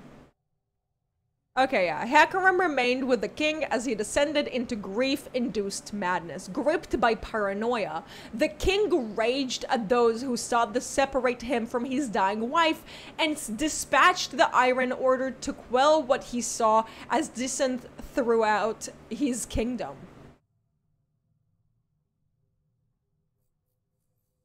Because he literally locked himself up with his dead, rotting wife in a room. And he was like, they want to take her away from me, off with their heads. That was the original story. The Ruined King, the Mad King, was mad. He stayed with the corpse for the longest time to bring that corpse to the Blessed Isles, and because of having a maggot-ridden flesh body mixing up with the waters of life, probably not gonna work so well. But that's not the story anymore. No. That's not the story anymore. Because now, 𝗵𝗂𝗻 have a new story.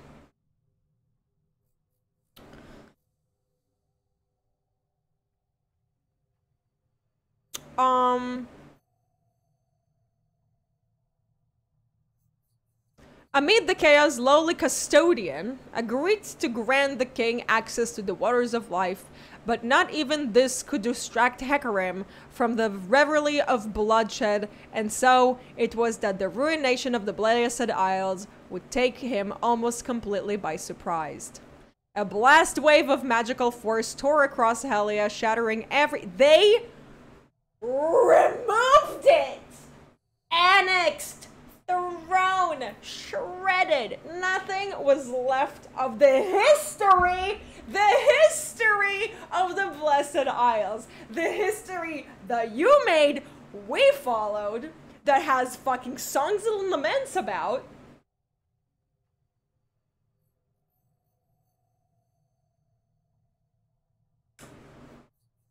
And for what? We did this for what? You can censor and do whatever the fuck you want in other regions. You've done that. All of the gay stories that we have throughout the fucking story of Runeterra, it's all censored in China and Russia and where not. So why was it necessary in going into 𝗵𝗂𝗻's canon lore, annexing the entire history of the Shadow Isles? This is the history that got us into the Shadow Isles to begin with. I joined the game when Yorick got a rework. I started playing this game because of Yorick. I got into the lore because of Yorick. Because I got into the story because the Shadow Isles was the coolest thing that I've seen there, and I wanted to learn more.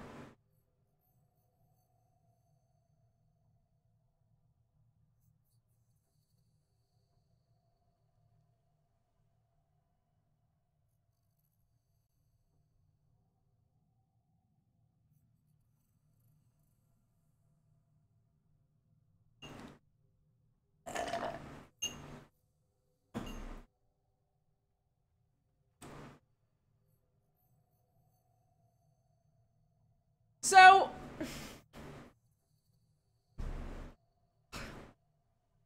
whose choice was this? I want whoever the fuck came up with this shit will be held accountable. Because this is some bullshit.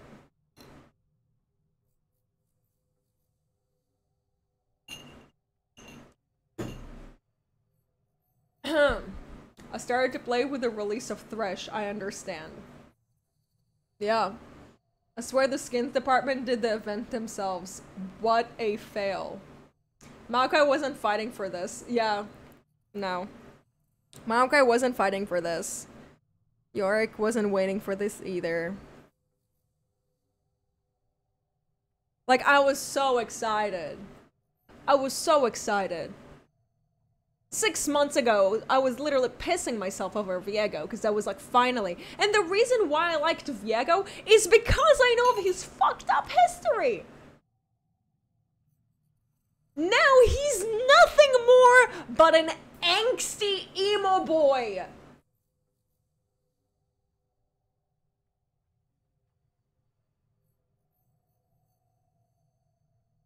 Everything that was like, that made the Ruined King so fucking badass, something that we've waited for so long, you just like took it and just destroyed it. And for what? For an event? For a fucking mobile game? You completely threw out years of writing and lore. And just like, basically, by doing this, you're saying that you don't give a fuck about the OG fans. You don't give a fuck about the lore, about the people who enjoy the lore. You just don't care about that. Like, how else can you explain this? This is disrespectful beyond, like, anything I've ever seen.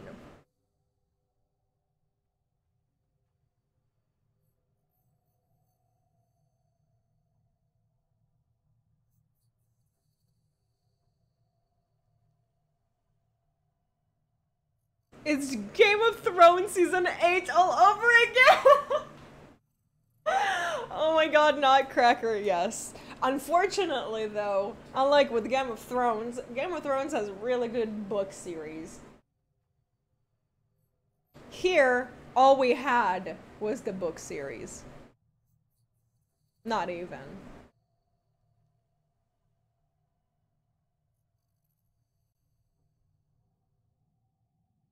I didn't care about the lore for years till when it was so good to ignore it. Seeing this happen is sad. Yeah.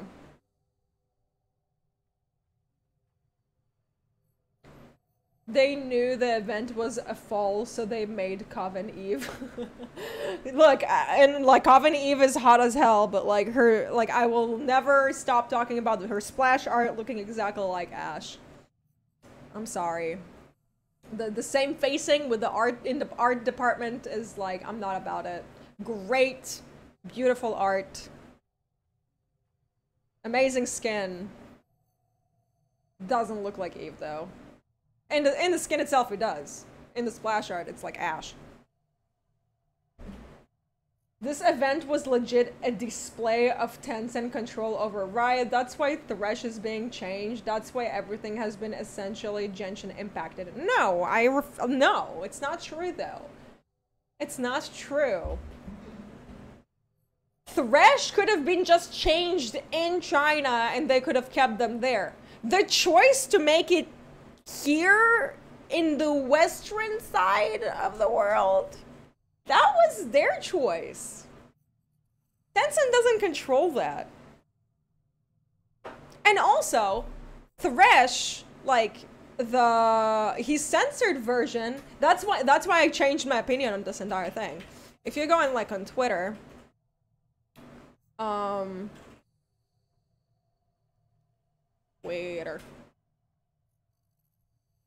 go on Twitter and we check censored Thresh. Like here. He looks like a gothic Pokemon.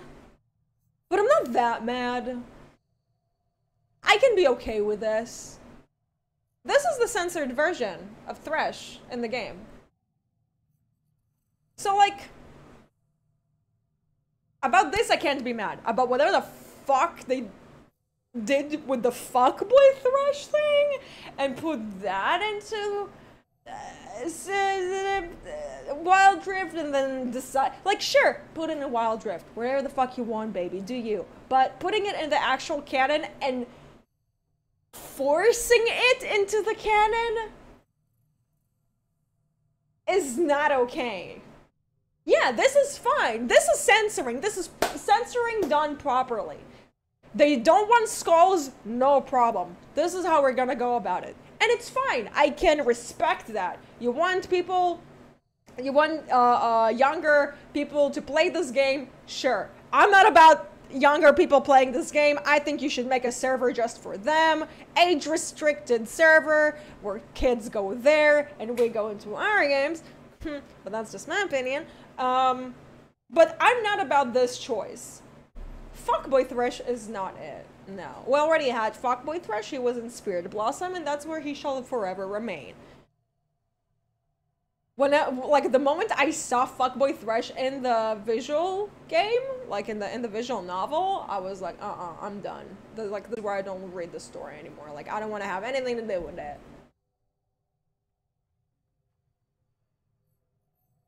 I disagree with the statement that was their choice. From what I know, Tencent is obligated by China to enforce right way everywhere they can.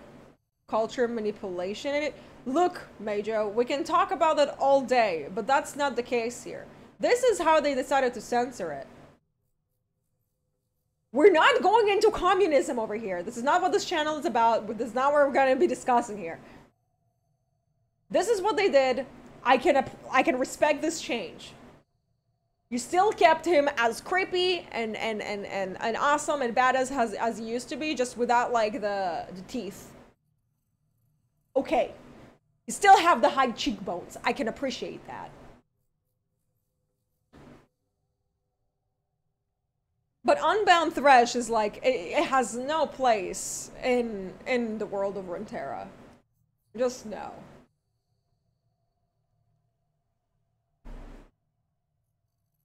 I think Thresh is feeding Viego power. We know Viego is webbed, powerful, and stay Queen, but Thresh is smart. And yeah, we can say that Thresh is like manipulating Viego. We can say that. But it's not Thresh who's manipulating the king, it's 𝗵𝗀𝗻. 𝗵𝗵𝗻 was the one who basically made him paranoid. It's in his lore. Like, in the lore, like, the moment Callista left, 𝗵𝗻𝗻 did everything he could to make the king super fucking paranoid. And take her spot, and basically be there for him. So yeah.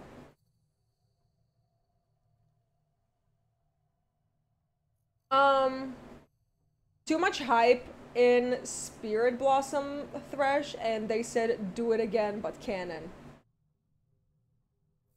The Spirit Blossom was good because it was folklore. And because it didn't really matter what they were like writing there, because it was meant to be like a parody dating simulator kind of thing. That's what it was. That's what it meant to be, that's how it looked, and that's why I enjoyed, because we knew what it is.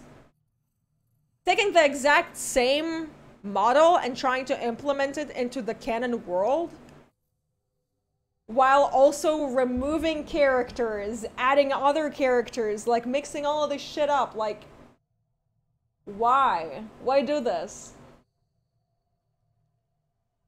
Scan said something about prepping Thresh to become new king of Shadow Isle. Sounds neat, and I would be hyped, but Unbound existing takes away everything from that idea. That would actually be a really cool idea. But if Thresh will become the king of the Shadow Isles, then he would be the Unbound Thresh for sure. 100%. At least with how things are going right now, that's exactly what it looks like. Spirit Blossom Thresh was not actually Thresh, so it worked. Exactly, and that's why none of us were so fucking mad. Because we knew that that had nothing to do with them. Like, it was funny, the idea of this, like, character that is actually, like, you know, an evil, sadistic motherfucker who just wants to take everybody's souls, turns into this, like, hunk who's like, oh yeah, the souls are my children. It was like, it was ironic, and that's why it worked. Because it wasn't canon. Trying to put that, and then like,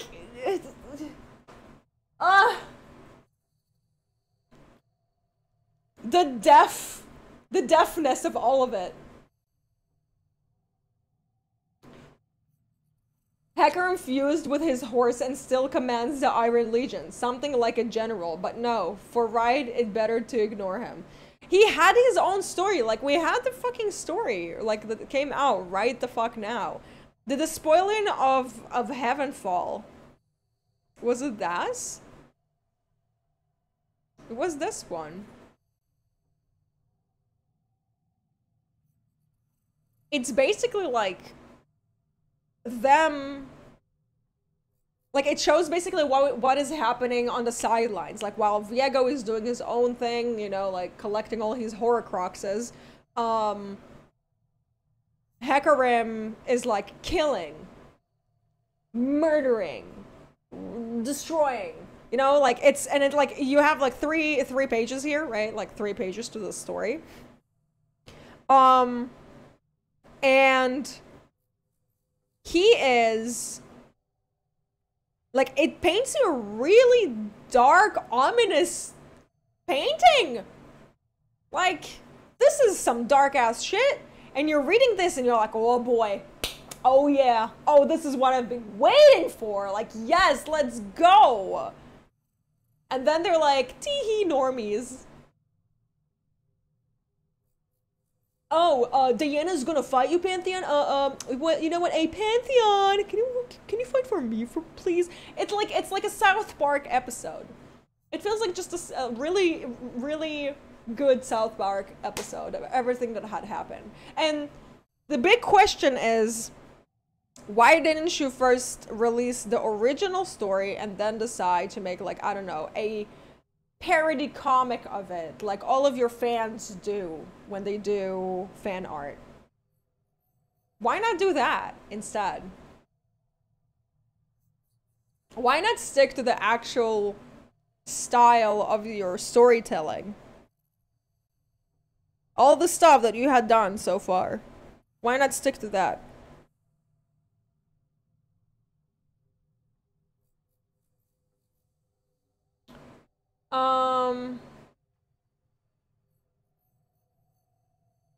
LOL was made before China took over Riot Games completely. Wild Rift was made after that. That's why Thread Skin. Yeah. Pretty much. I think that they actually thought it was a good idea. I think they really got hyped because, like, Spirit Blossom Thresh did so well. I think Spirit Blossom Thresh was like their best selling skin. So they were like, you know what we have to do? We have to make another 60 Thresh. And we're gonna make that 60 Thresh canon because people like humans more than monsters. Remember they said that? Because they said that. Yeah, they said that people like humans a lot more than monsters. So now what we're gonna do is going to take all of our monster champion and make them into human champions, so that way they'll be popular. Honestly, by like looking at all of this, like, it makes me just want to go to Dota. But the only reason why I don't want to go to Dota is because of their really ridiculous, out of the fucking, my god, names. The names that they give to their characters. I can't deal with it. It's so stupid. All of their character names are so stupid. But the character designs are superb. And a lot of them are literally what League has, so meh.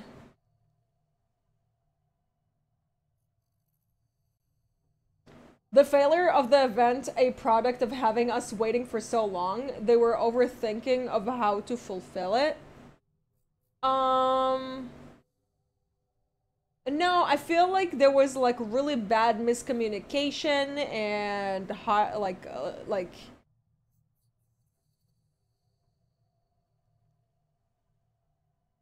because again, there was like we were told that there were like several teams who were working on this.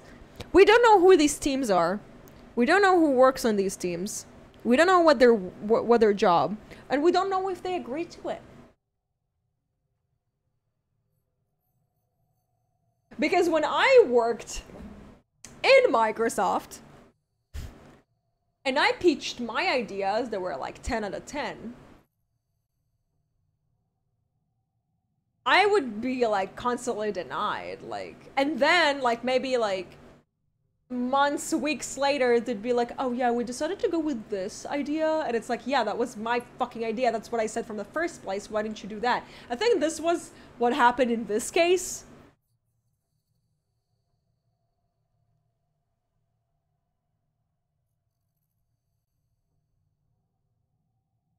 Yeah, I think that's what happened.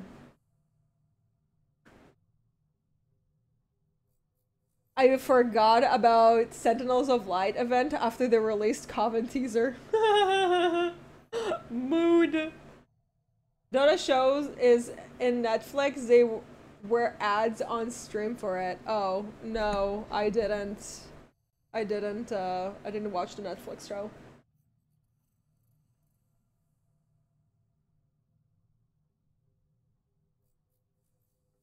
Короче, я так понял, ты недовольна историей и ивентом LOL. Yes. I'm not happy with the story, and I'm not happy with the event. But it's beyond of being, like, not happy with it, because, like, this was a lot more than this. This was a lot more than just being unhappy about it.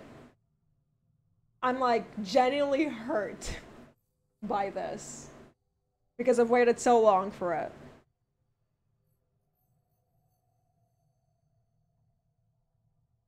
And like, we're not talking about designs, you know, we're not talking about me bitching and moaning about like what their design's supposed to look like. This just feels that they didn't take us into consideration when they were making this. And it sucks. Because we put so much time into all of their stuff. We followed all of their stories, all of their events. And there's just about, like, big fuck you.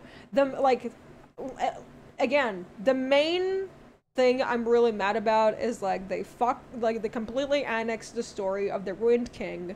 Therefore, they have completely ruined the history of the Shadow Isles. And then they, like, it's like they stabbed us and then twisted the knife by making this entire story lighthearted.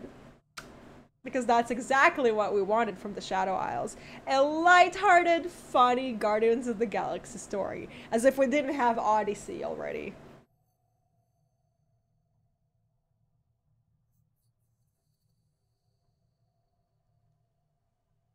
Feels like Riot forgot this was a canon event rather than just skins. Yeah. Когда слушал английскую речь и внезапно слушал русский. Yeah, I speak Russian, thank you. Hello. I wonder if they made multiple stories to cover the mistakes of the story of the visual novel. I doubt that. I mean, they made the side stories to, like, try and paint a picture, but the side stories don't connect with the visual novel. Because in the stories, like the Hecarim story, the Callisto story, everything is, like, super dark and ominous. And then here, in, like, the visual novel, everybody's, like, cracking jokes and making fun of, like, literally half of the champions who are acting out of character, behaving like absolute assholes.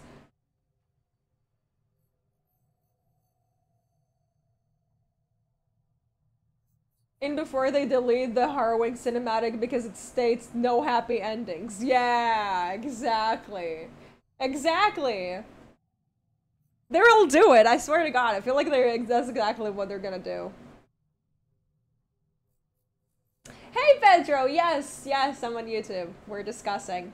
I just now received my members thing, so if you guys would like to support me, you're more than welcome to do that. Ha ha ha ha ha. Yeah, I got emotes and I got badges. And I got a bunch of cool the back of the scene stuff, and yeah, I'll be sharing a lot of those stuff in the future. I'm just waiting. I think I just didn't get my join button yet, so hopefully tomorrow it's gonna happen or something. But it's very, very exciting. At least I have super chat on now, so that's nice. I'm just the whole point and the reason why I'm excited is because, like, I'm very, very busy. I have a very, very tight schedule, and I wish I could make more videos. Like, I have so many ideas. I have so many things I want to do, and I just can't because I don't have the time because I'm working.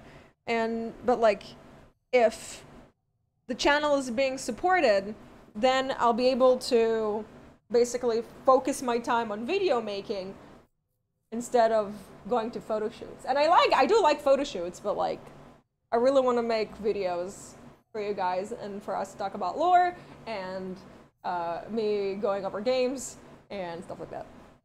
Yeah. Rookies just got bullied by everyone. Yeah, I didn't understand the whole idea with a rookie. The thing is, like, as a person, like a person with a personality like me, I just can't be, like, I can't be passive. Like, I would never let anyone speak to me that way. So the fact that I had no choice but to go along with it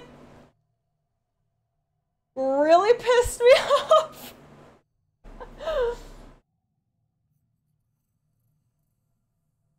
Necrit is mad and he's never. You must fuck up a lot. Yeah, and the thing is, like, I think Necrit can really talk about too much and, like, share too much of how he feels about it. Because, you know, he still has a connection to them, so he needs to behave. But me and Skyen are going apeshit crazy about this shit. And hopefully, like, maybe in the future we'll have, like, a podcast, all the three of us. And that would be really cool, where we could, like, just discuss it. I think it would be a good idea to have that when the actual, Ruined King game will come out. I'm really excited about the Ruined King game. I think the Ruined King game did a really good job with the character design. I really hope that the writing is gonna be good. My god, please let it be. Riot Forge, I'm putting all of my faith in you. And I just want to understand the sequel of how exactly all of this came to be. Because we had Rise, who's technically, like, that Viego has an interaction with him where he tells Rise, like, thank you for, like, opening the waters or, like, the gates or some shit. So, like, I know Rise has something to do with it. I want to understand how 𝗟𝗚𝗬𝗟 used her magic to control Pike. Yeah. The concept of Haruki had potential, but the way they basically made them a mouthpiece for memes was so dumb. Agree. Absolutely agree. Yes. I hated it. Again, like, everything about it was, like, so lighthearted for no fucking reason. It was just a massive joke. It was a massive parody of what was actually supposed to be happening. And what we've been waiting for, like, when I was thinking of having a Shadow Isles events, I didn't expect this would be it. Imagine, like, a Shadow Isles event without actual Shadow Isle characters. Like, it just...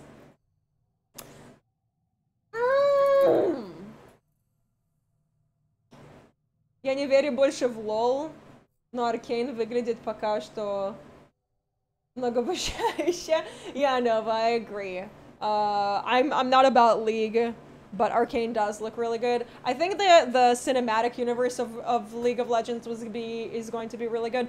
By the way, before Arcane is gonna come up, I am working on another video. I'm working on a lot of things, but it's really hard for me to make these videos. But basically, I want to make one big video that is called Everything You Need to Know about Piltover and Zaun. It's gonna be pretty long. Pretty long video. Let's see, how many pages do I have so far on it? I didn't even get to the champions. I think I got on, like, the introduction to it is, like, super long. Where is it? Everything you need to know, everything you need to know. Yeah, everything you need to know about Piltover. So, I already have 4 pages, and that's just the introduction. I'm becoming Skyen!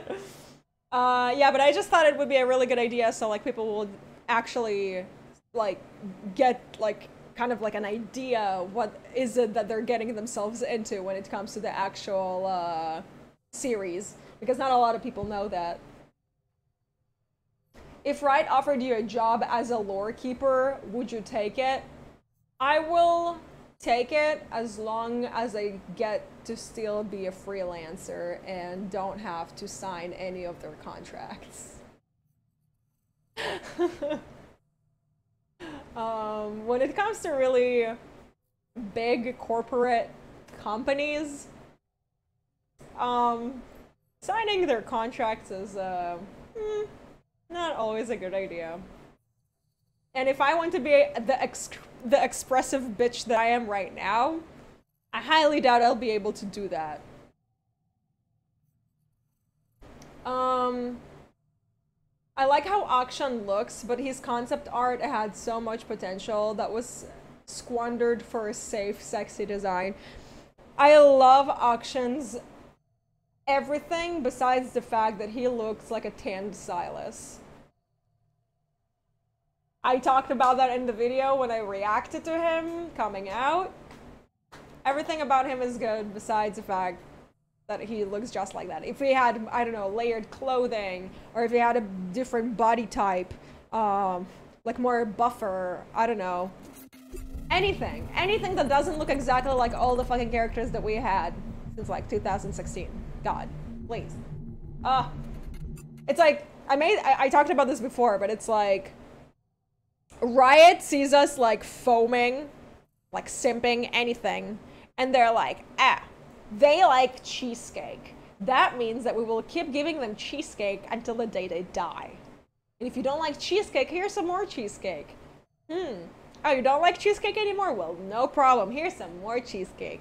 So I just hope that they will fucking get out of that loop and that they will try to find a different way to incorporate both those of us who enjoy lore and both of those who like the game and playing it, like playing the game.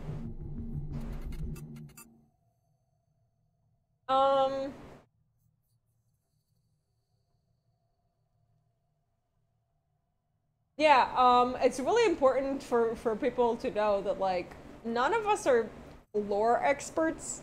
Like, yes, we do know the lore, but we are all getting our own information from the exact same source. If you want to be a lore expert, you can be a lore expert. This is not like years of education, you know, and having it like a doctorate in something. It's like you read the lore, you remember the lore, and if you're passionate about it, you might even, like, you know, make connections. But, like, we're no different than anyone else. We just make content about it.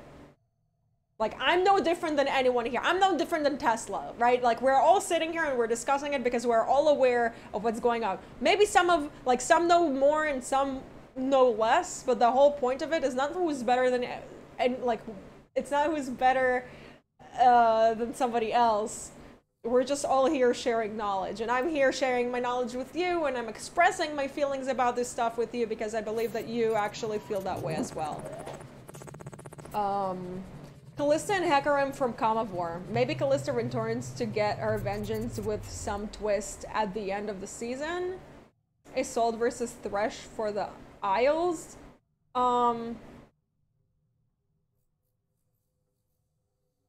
I mean, 𝗪𝗪 returning to 𝗬𝗪? But currently she's like on Runeterra. Both 𝗬𝗪𝗻 and her are on Runeterra, technically. 𝗬𝗪𝗻 is in 𝗬𝗪𝙧𝙦, like outskirts of 𝗬𝗪𝙧𝙦.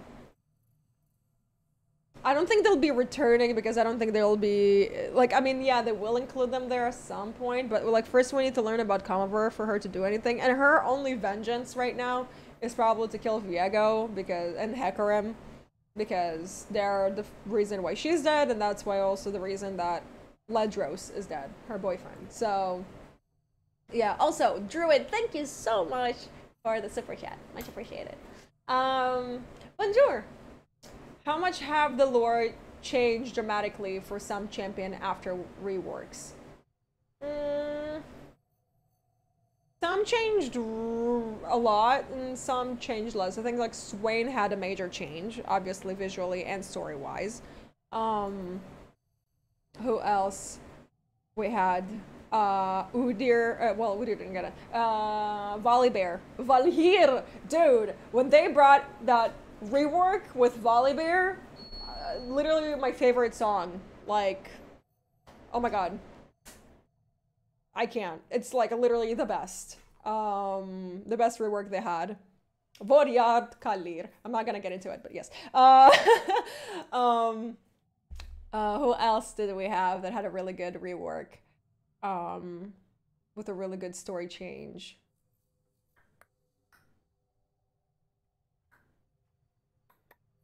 Vlad still looks like an onion. Oh, Morgana, but that was just like kind of like visual.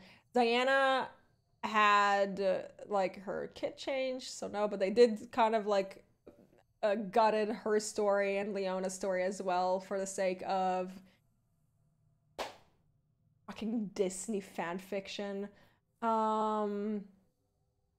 Quinn's lore was also fucked with, so I don't appreciate that, especially after we read the novella about Quinn and Garen and how she behaved and what she did. Like, the fact that they changed up her entire bio to be like some demon, like peasant that does shit for the Demacians is like not about it.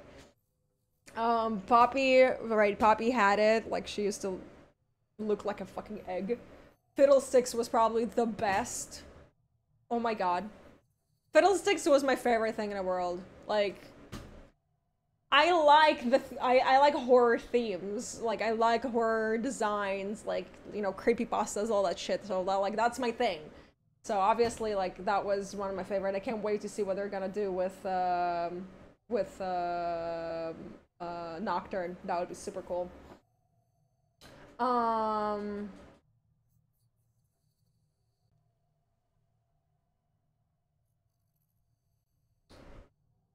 Dinka, the last part of the event is out. Oop. Like, in the game? Or like, the comic? Tarek's rework was nice. Yes, that was really cool, actually. I really liked that as well. Oh, Pantheon. Bruh. Pantheon's rework was the best thing. And the fact that everybody went for his scar was really funny.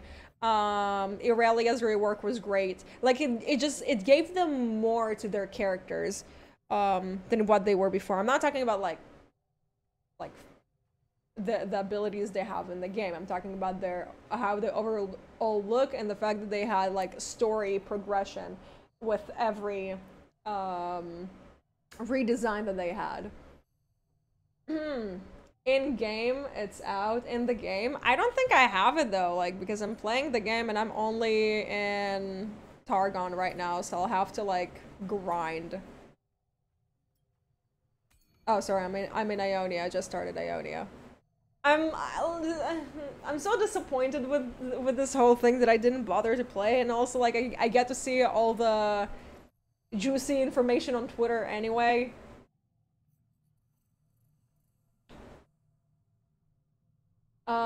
Gangplanks, yep, that was good. Nunu! Nunu was amazing. Nunu is literally one of my favorite Failure champions. His song with 𝗬𝗪𝗻, that made me literally actually cry. Like, I cried at their theme song. Sign was great. Do you like the Coven line? Yeah, that's my favorite line. Witches, how can I not like it? What do you think of the Coven skins? They're literally the best skins. And the fact that they have so many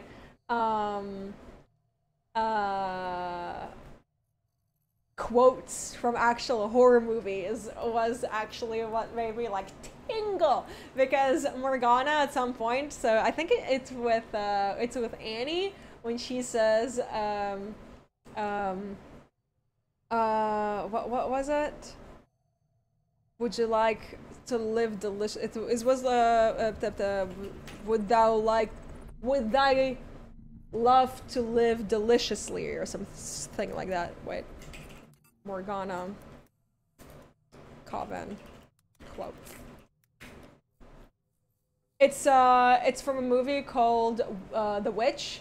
And it's a really good movie, and it's basically when the devil tells her right before, like you don't see him ever at all throughout the entire movie, and then you just hear his voice for the first and last time throughout the whole movie, like his line, like that was the last thing that you heard. I think, like all those like touches, you know, like all those touches and like the care about all of this being like witch themed, and they cared about the details. I think that was like super cool and awesome. Dinka, were you around for the Bilgewater event? Wasn't, but people say it was amazing. Yes, I was here for the Bilgewater event, and it was absolutely amazing. The area was so fun. It was just incredible. When Yorick got his rework, the first stories that really came out were like all the Bilgewater stories. So you had like all of them tell the tales in the tavern, and you were like sitting in the tavern and listening to all the tales, whether it was like about Tom Kench or there was like Gangplank. They were talking about him too. It was like really good. I wish we had more stuff like that. I wish.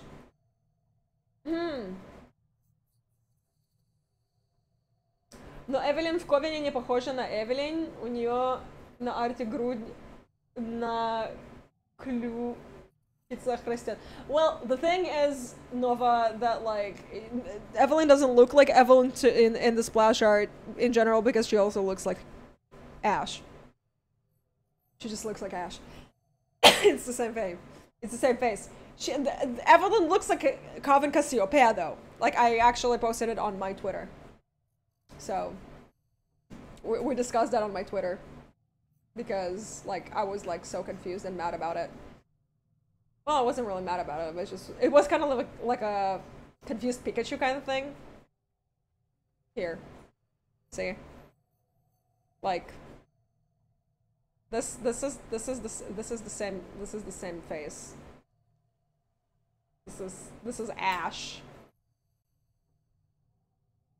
This is Ash, and then I made this lovely joke about how Quinn Evelyn, because like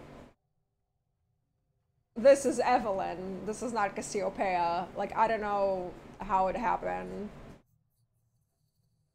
It's the same fucking face. So I love the Coven line, but I think the art for this Coven line, although it was absolutely magnificent, beautiful, and magical, was also kind of like copy pasta. Yeah. Same face syndrome, exactly. Great, another Ash legendary! Or think that crying how it happens with men as well is as good excuse. It does happen with men. A good example with that would be the Kaynification of every guy in the game. So like we had like the rose talon. What was it? Withered rose talon.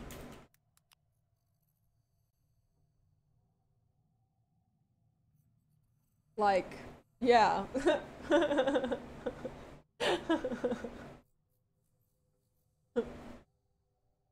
Withered the rose talon looks like Kane. That's Kane. That's literally Kane. I'm sorry. Like if you look at this and then you look at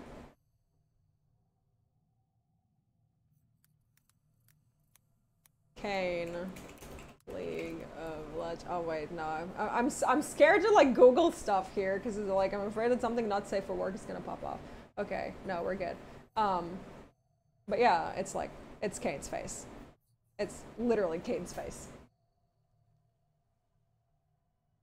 I like the Varys rework, but I feel like they completely forgot about it and they didn't do nothing with it. Yeah, I mean, like, his story kind of came out. We learned that he has a sister. We had, like, a great comic series that unfortunately they didn't release in comic form because I would have bought the fuck out of that.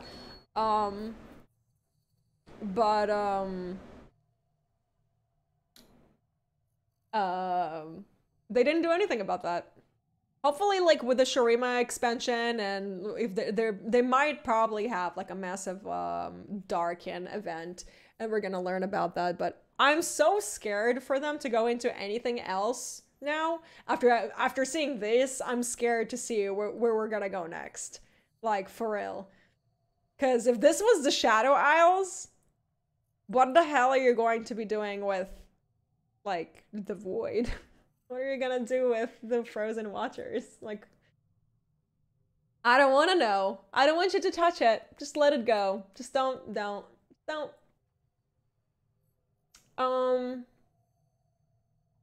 Kane has new skins through those ones. Yeah, pretty much. I feel like so many old champions would benefit so much from voice updates. Yeah, but majority of this is like it's really expensive and it's like it's a lot of resources, or like I guess it's like it really depends on whether or not it's worth for them to do it based on their like the amount of people who play that champion, because like I think that they could have added some lines to maybe Ivern, but that's not gonna happen. Darius, please. Jesus, my god. Oh, imagine just sounding like a really angry jock all the time when you have a whole history of you having a child at some point and a girlfriend and you losing that child, and you literally show up in everywhere, but all you go is hurrah, blood for Noxus. What about Udyr? What does he do again? Udyr just needs to go back to Ionia, to his blind boyfriend, and just stay there together forever. That's it. That's all they gotta do.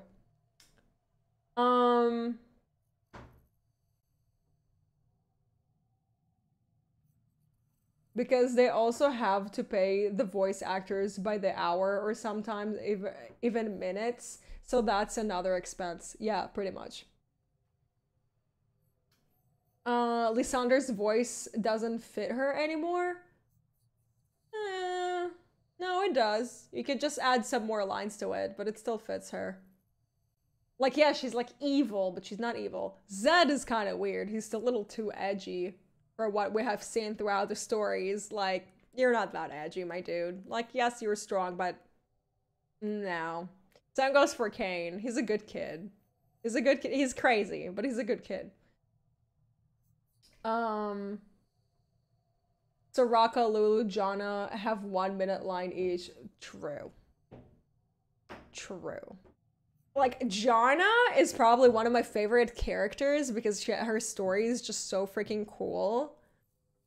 Of like her being like a wind goddess and like saving people. And there was a whole story that Anthony Birch wrote of this like kid who literally wanted to commit suicide, and Janna like came and helped him out. And I think it's like, it was such a great and beautiful story. But who's Janna? We don't know her. Huh. Do you hope that the finale of the event will be the saving grace of the story? I'm afraid that the story is so fucking butchered that nothing can really do and save this. And I know that at the end we're gonna see Yorick. Yorick will probably show up in the end. Probably gonna give him some sort of like purpose. Because they said that Yorick is gonna be there. And if Yorick is gonna be there and we haven't seen him so far, he's gonna be there at the end.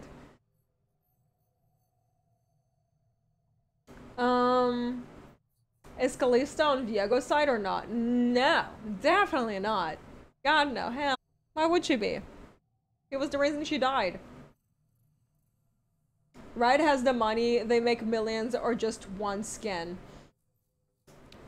But the thing is, like, you're forgetting about all the side projects that they have. They're working on like several stuff right now, and they're trying to expand it. So you have, so like when we're talking about Riot, we're not just talking about League now. We're talking about TFT and all of their cinematics. We're talking about Wild Rift and all of their animations and updates and you know, sustaining all of that shit.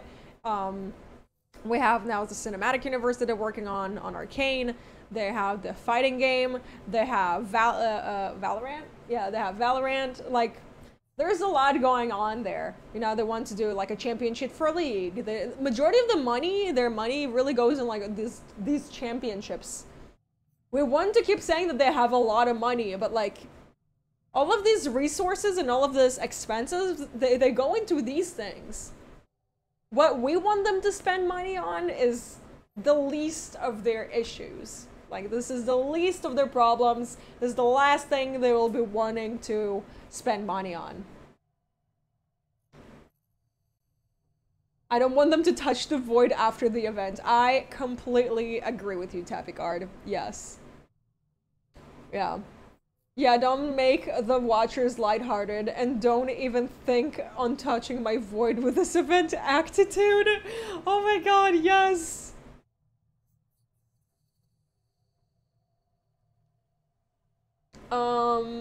Oriana's voice line don't match anything anymore. That's true. I'm pretty sure that Sona to this day talks to her summoner which makes no sense because summoners are not. They're like they got out of there. Oriana's the fact that they can't keep the lore together in 3 different games. Imagine on 6. Well, Valorant doesn't have lore yet. They kind of like they did release like 1 video. I'm not getting into Valorant just yet because I feel like there's not enough information to be getting into it.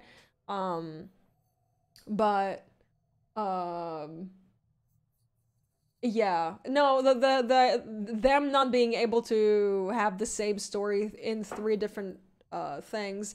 I just think that they should have had 1 story that is canon to the actual lore without the fucking jokes and shenanigans and all that fucking 15-year-old meme bullshit, and then censor it to Wild Rift and like basically have it being prepped for Wild Rift and wherever else you want it to be. So like, you know, because they need to think of the children. So do that. I don't see anything wrong with having a dark story. We've never had a dark story before besides like Shadow and Fortune. It was like kind of. But there was absolutely no reason for this shit. Odyssey was successful and fun and awesome because it was literally Guardians of the Galaxy, so we could like all laugh it off with like Yasuo rating porn like Kakashi Sensei, and we could enjoy the Spirit Blossoms because it was like ironic and didn't really depict the actual champions. Even though some of the stories were like integrated, but like whatever. It wasn't really serious. Oh, they changed it with the Sona's lore update? I don't play Sona, so I just remember. Valorant thankfully has nothing related to LoL lore. Yeah, they're gonna have their own story in their own world, definitely. I wish I could get into Valorant. I just can't do first-person shooters. It's just too repetitive. Like, imagine me playing League and feeling that that's repetitive. I can't imagine how Valorant feels. And like, for you to actually be able to be good at Valorant, you need to memorize the maps and remember all the points and no, ain't nobody got time for that, I'm sorry. I'm gonna keep playing my single players and feel good games like Stardew Valley. I don't understand why Janna is from Zon. Her appearance and behavior is not Zonian to me. Can you explain why? That's because she's not actually Zonian. She's technically Shuriman. And Zon, in general, was part of Shurima at some point. Up until the point that they blew it up, basically. And then you have Lower Zon and Upper Zon. And then Piltover, who was built all up on top of it. So Janna is technically a Shuriman deity, but once the god, like the humans started to ascend and become gods, they didn't allow others to pray to other gods. Therefore, like, you can't pray to Janna anymore. Very biblical. So basically, everybody forgot pretty much about Janna, but when the explosion occurred between Shurima and Zon, that's when, yeah, Zon actually had, like, it. Wait, let me pull it out real quick. I have it here. Because Zon, yeah, well, basically when, like, when it blew up, Janna came to the rescue and she basically saved everyone, and that is why they all still believe in her and pray for her now in Zon, because technically Zon, the Zon of today is not part of Shurima anymore. It's just a port. But Zon was technically where is it? The lore by date. Everything about Piltover. Yeah, it used to be, so it was unclear whether the names was Kajun or Osha Vajun. So over time it was just called Zon. Yeah, it used to be part of 𝗬𝗵𝘃𝗍, basically. I'm good, Patchworks. How are you? But at the end of the day, someone will have played the entire event and finished the whole story. Beware, Dinka. Things are about to get worse. Ugh, no. I mean, eventually I will get there. Tomorrow I'll be playing League. I don't really have a choice. I need to play this. I really don't want to. I'm not in the mood.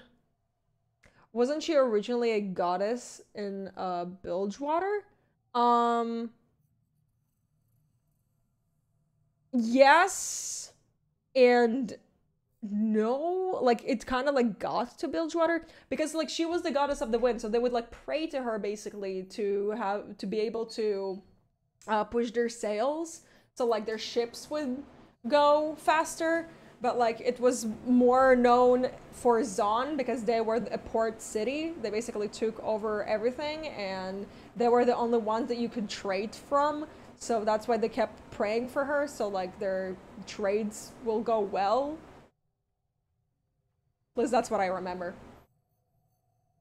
Dinka, the event ending was leaked and it's even pretty lame. Yikes. Oh boy. What are we in for? Let's hop into Twitter and see what's up.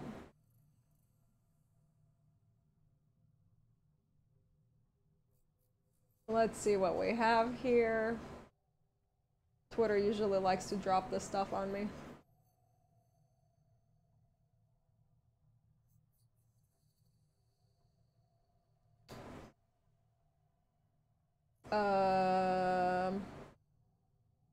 Interesting. I don't see anything.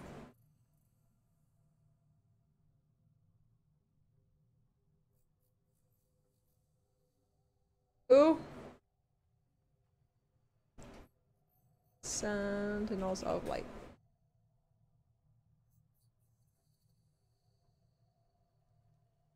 There we go. Event spoilers. Should I go over this event spoilers, or should I just like play the game and then we're all going to read it together? Hey Paul, what's up?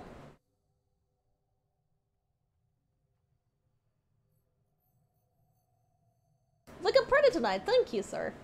You won't find it. Only data miners from the wiki said this. Maybe a look at Reddit. No, probably shouldn't go in there. No, I'm not gonna spoiler it for myself. I'll play I need to finish to play the game and then we'll get there. No worries. No worries. So the membership thing is on? I don't know, dude. I did everything they asked me to, but I don't think I have a join button or anything. Kind of annoying. Yeah, I don't have it yet. I've done everything they wanted me to do and I don't have it. Sad. Yeah, it doesn't appear yet. Oh, Jana, from what I know, might be an old ret. In the new lore, it was just a random wind goddess that was in 𝗵𝘁𝗬𝙀𝗪. Then it was not worshipped anyone for reason, and then 𝗤n stuff happened. Oh, okay. Hello, Amanda. What's up? Okay, I'm going to make myself some more tea because I need to lubricate. I'll play like 2 or 3 games. Like try to progress. Like we didn't do the whole thing. Basically, what I do on streams is like I grind through this and then we go all over Ionia. So I'll try to grind this right now because it's like 600 per game, right? So like, say 1, 2, 3, 5. Yeah, it should be fast. So I'll play a couple of games and we can keep discussing the lore and then maybe I'll finish it and then we can talk about how trash it is because we all know the truth. So I'll leave you with some music on and you can enjoy Mr. Chair. And I'll see you in a second.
disappear. I'm your eraser in the cut, just like a razor. Murder business, wear my blazer. I got all the boys on me.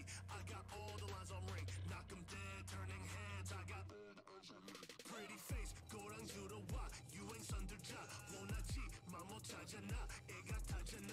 You like 𝗬𝘀𝗪 you the go. 𝗨𝗚𝘂, I know. 𝗬𝗵𝘻, cause I like the ball. 𝗵𝗺𝘂, I know. Not a lag, kick it like a bag. 𝗑𝑠 my go by, me don't brag. 그만 격투게, I'll give you go high. 100%, don't need you 못해. 느껴지잖아, 나는 rush. 같이 criticize, 원하면 줄게. I'm doing damage with just how I planned it. I do what I want when I say. I'm making the news, what they say is nothing new. To live on the edge of insane. Coming at you live, real wild. Get a light up, set the world on fire. Gonna break rules and hearts and twos, cause that's what the baddest do. Never going back, none of that. Diamonds on drip, cause I'm here to make a splash. Gonna break rules and hearts and twos, cause that's what the baddest do. Sorry for the bad news, sorry I'm so bad. Only took a minute for me to get what you had. Sorry for the bad news, know it makes you sad. I'll be here for a minute, baby, you should pack your bags. Way that I look should be breaking the law. If I don't got it, I take what I want. My circle small like a round of applause. You know that I love the sound of applause. You know I mean everything that I say. When you see me coming, get out of the way. I came to slay, back and I'm better and ready to stay. I'm doing damage with just how I planned it. I do what I want when I say. News what they say, it's crazy. Sorry, not sorry for being the best. 𝗬𝘀𝗪𝙧𝙀, 𝗫𝗫𝗫. Look at the goal, all on my chest. Look at the goal, call it a flex.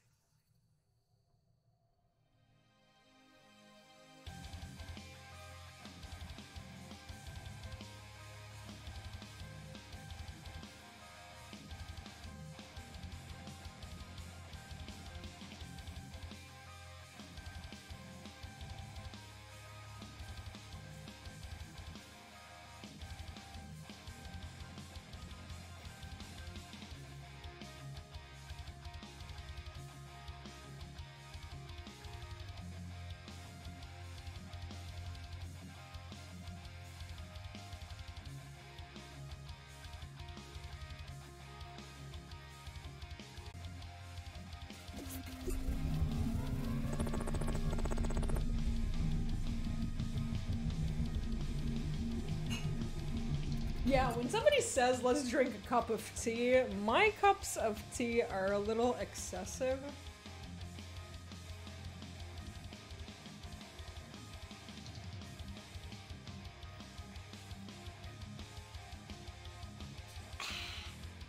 Perfection. Hello, 𝗵𝗵𝘱. Hello, 𝗬𝙧𝙧𝙀. The people on Ruin King know if it's canon or not. Oh. That's my cup of tea. Alright, Llama, you know what's up then.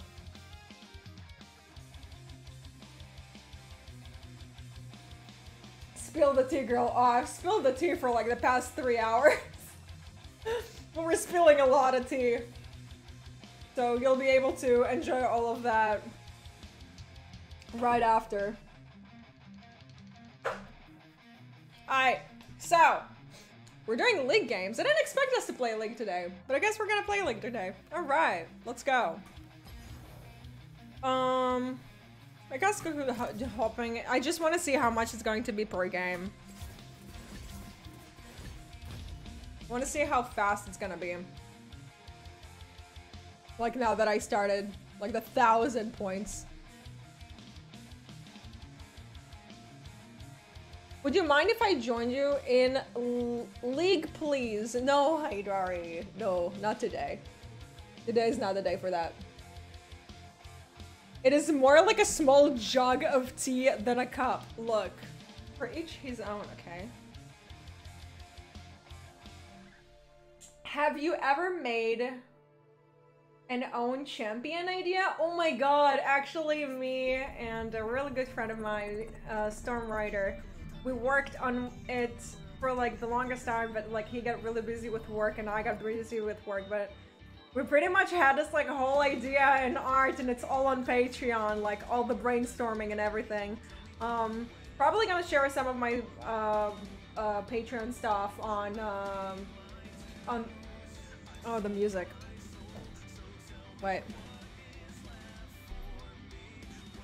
When I hear both music and thing. No, no music here. I hear something.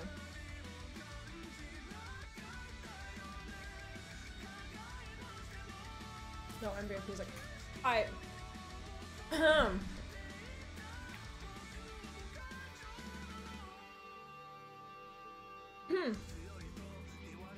What's my preferred flavor of tea? Earl Grey. I am obsessed with bergamot.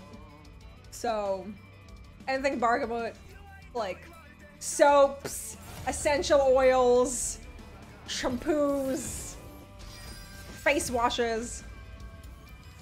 I know that Diana was nerfed right now, which I'm really mad about. For Moon. She doesn't deserve that.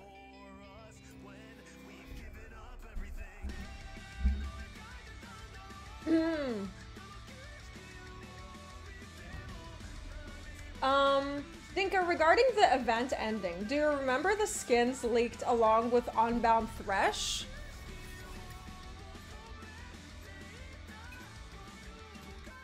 No. What was there?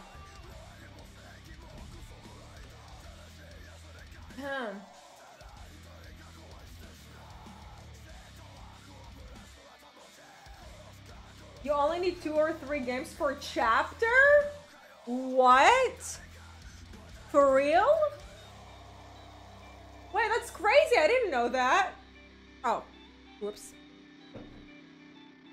I have my work app still going on.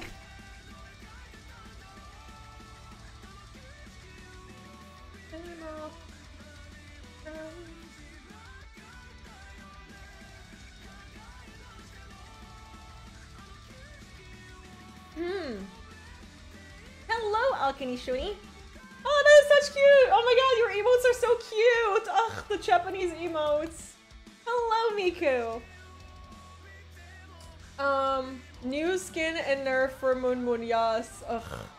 Yeah, no, I love how like she was like super busted when she got the skin, and now like they nerfed her, and I hate it. 𝗕𝗵𝘃𝗃𝗃?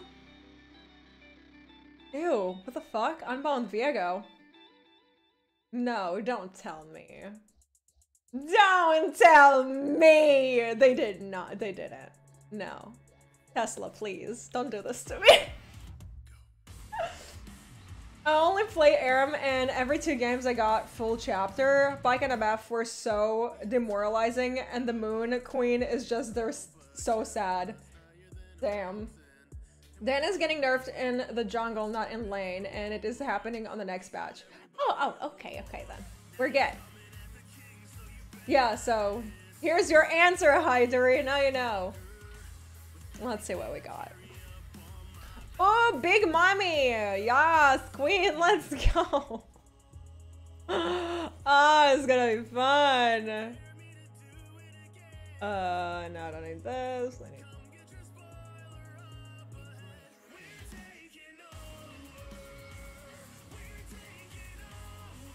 Oh my god, having Trey singing while playing is so nice. We haven't listened to them in a while. Passive damage to monsters. I see. Okay. I made a fan champion with some guy on the Necro Discord. It's a sentient sea snake. Pack leader. Damn, I love what it turned out. Yo, great. That sounds so cool. So basically my champion was, she was like a Noxian. Like, we were trying to like merge the idea of being like a lore mom and like magic. So it's like a mishmash of all of that. And then Layla, oh my god, then Layla made an art of me looking like a champion, which I'll share with you in a second, because 𝗨𝗧 is literally one of the most incredible artists I've met. Oh, fun. I'm against 𝗬𝘂𝗃. Taking over.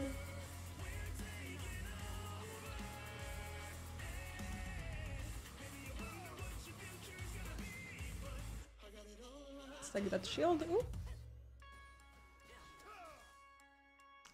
I just want to hit him once so the shield will go off. God damn it, I hate his shield. Says the one with the shield. I know.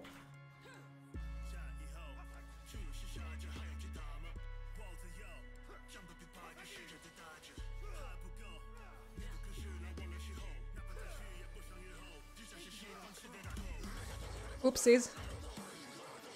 Sir.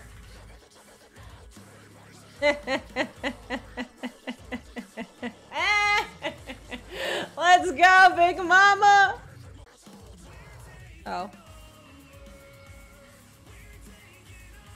What are you worried about?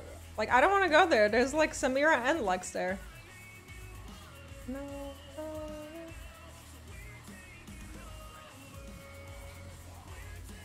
Okay.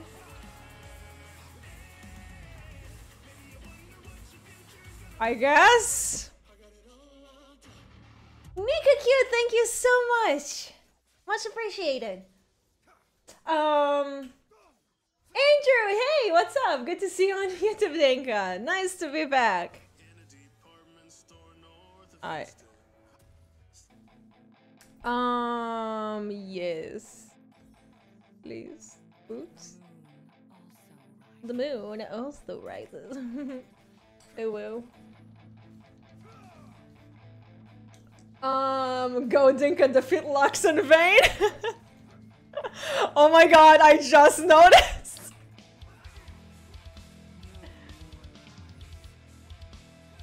No!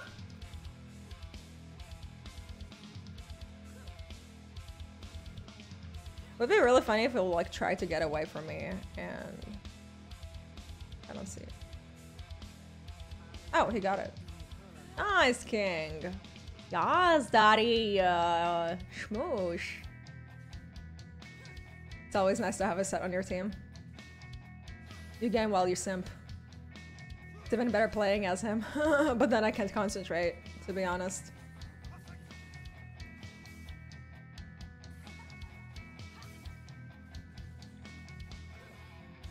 No!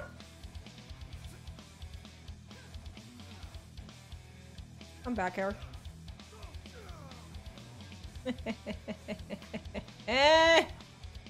I don't know what's better, killing a Yasuo, killing a Lux, or killing a Vayne, dude. Not lore-wise, just like in-game wise.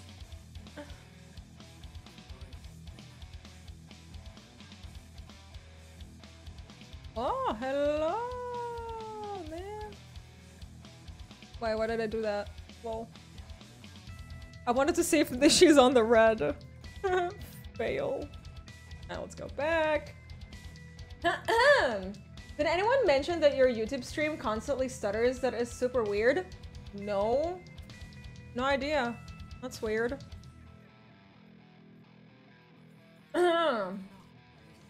I know Sentinel Diana doesn't really make sense to the plot, but man, the skin is absolute gorgeous. I agree with you, Marvel. But what I'm mad about is like I spend so much time on like the Prestige Diana skin. Oh wow, that probably hurts. Oh, you're probably wow. She's gonna stay. She's not gonna back. I know she won't. Raw! Come on, use it. Oh, Evelyn. Miss Eve is here. Yes. Careful, because Evelyn is there. You should back up.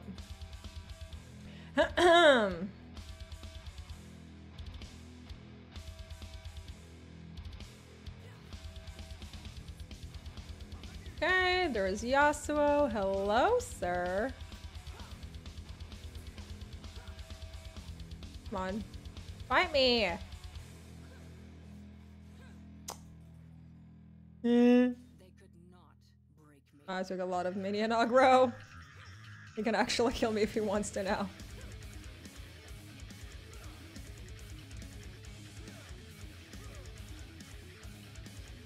𝗂𝗂𝗪𝗧. No, I'm out of mana. No. Nice! Queen! So squirmy!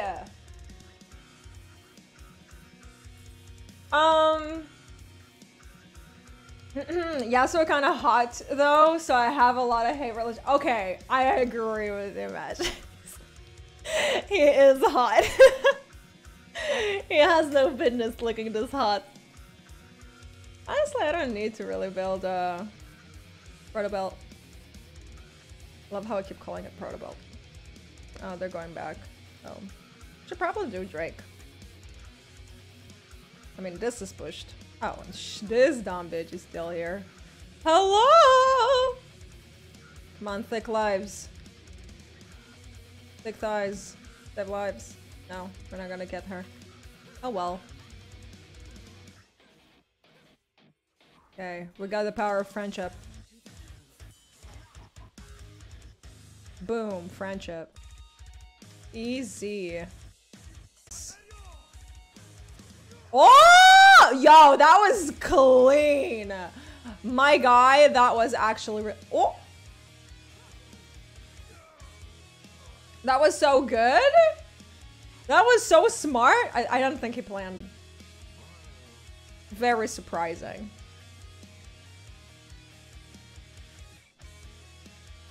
Sally, they ain't gonna do any monster champions anymore. Yeah, they pretty much canceled that whole idea.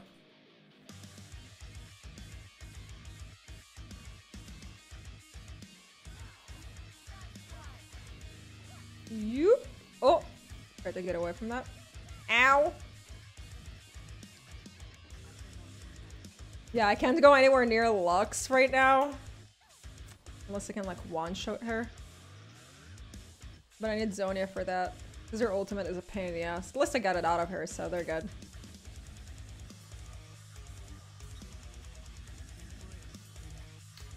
Alright.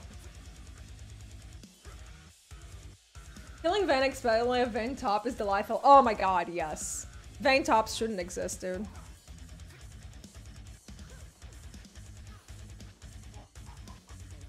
Aww. Feels bad, man. But...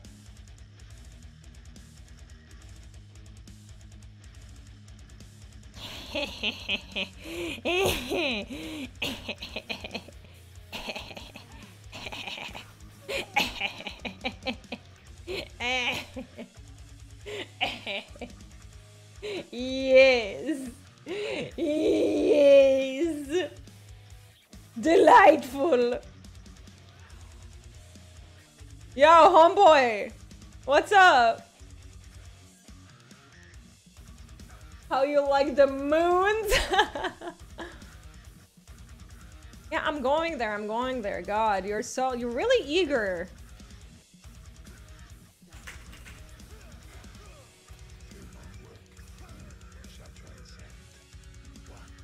Whoop. I mean, it was really unnecessary, but sure, my guy.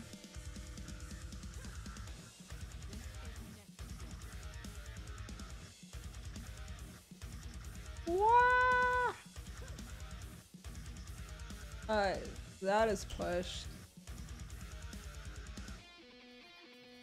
Gotta go back, get my item. Should go just Night Harvester. No. Definitely take a stopwatch though. Taking a stopwatch is a good idea. Oh, I should have taken a control word. I didn't buy one control word. It's been 11 minutes.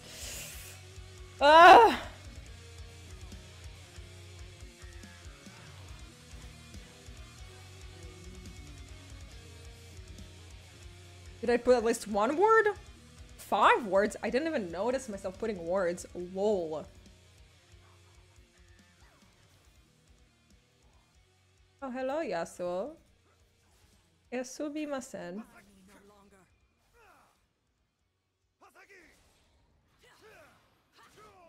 Oh no, that's not good. Woo-wee!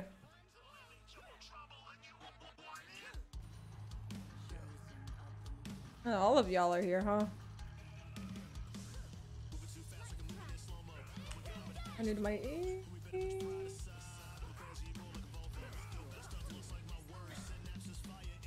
Wait.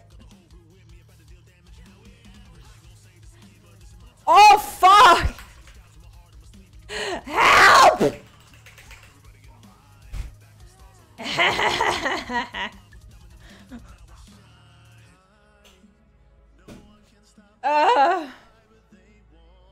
Yes, legends never die.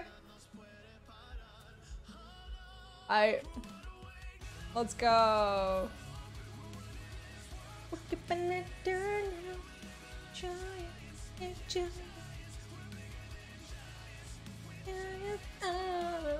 Sleeping giants. Sleeping giants.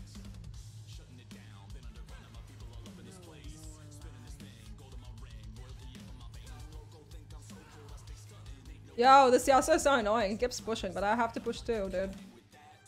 Oh, I see a Lux. If I see a Lux though, somebody else is in here too. Luxes are too pussy to be running around alone.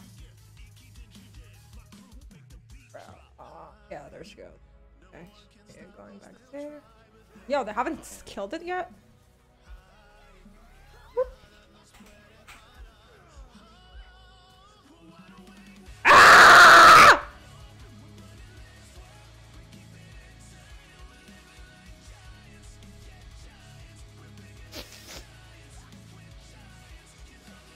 No, I'm not going there. Gotta go get my Zhonya.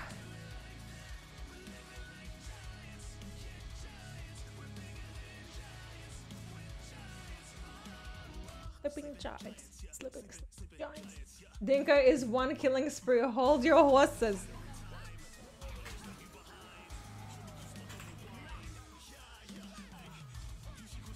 Dude, can you fucking die?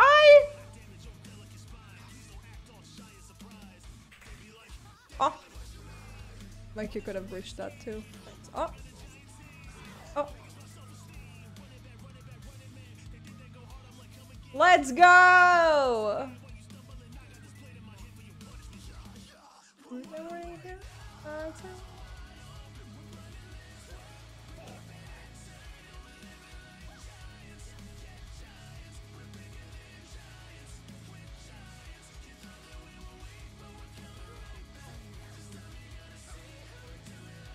Oh, ma'am, hello! I don't have mana for this shit. Haha.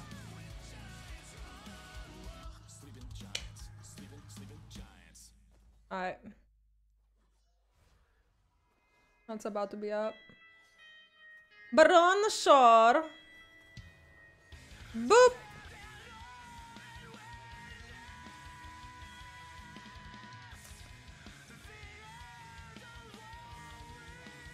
Oop. I'm coming!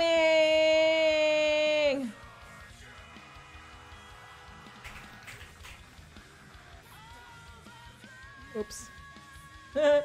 My bad. I always insta Zhonya in these situations. Oh, she's gonna... Oh, she didn't. Neat! Okay, Eve is somewhere. I don't know where. Oh, she's top. Alright, that means we can push. Wait. 3 dead. I push. Big brain. Yes.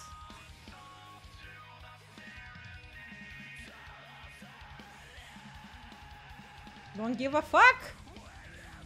I'm Diana. I'm goddess of moon. Yes. I run. I kill. Gains. Ah, dragon is alive. I'm coming. I'm coming. Look at me. I'm so big. Oh. Yo. Diana, please. Mommy, stop. Imagine a massive Diana stepping on you, though. The dream.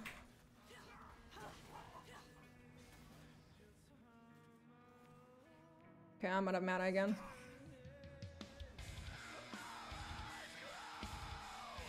Alright. Dinka, what do you think is the item Diana absolutely needs in every game to shine? It really depends on the matchup, really. I don't like active items, so I don't usually take for the belt. But in this game where you have like a really annoying Vayne and Samira, you want it, so you'll be able to gap close. Oh, I see Vayne. Probably all going top. Yeah, they are all going top. Oh, besides Samira though.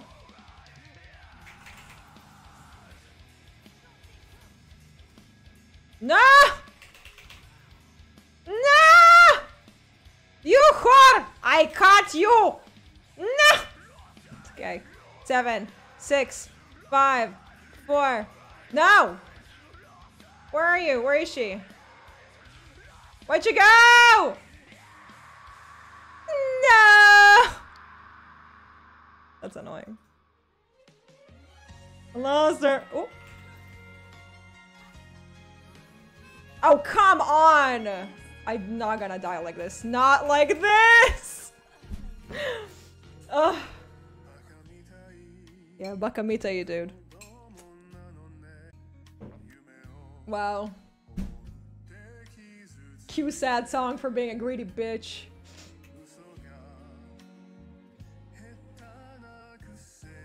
I shouldn't really build Morello. There's nothing for me to be doing with this. Void.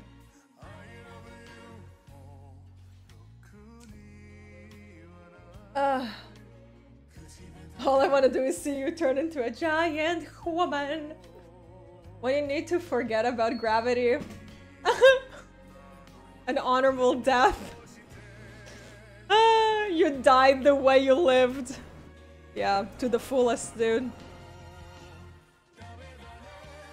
Dame yo, dame yo. Anataka. Sube. Sugi, sube. Wait. Oh. We're really gonna chase Deluxe? Are we playing Chase Deluxe? Not this again. Ah! She one-shots me! Evelyn, mommy, please! Have mercy.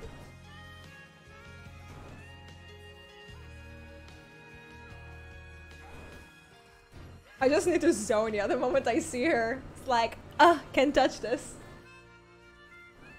I wish I had a good computer. League only runs at the maximum like 50 FPS. I'm so sad. I mean, you don't really have to play League on like full graphics. There's literally no graphics here.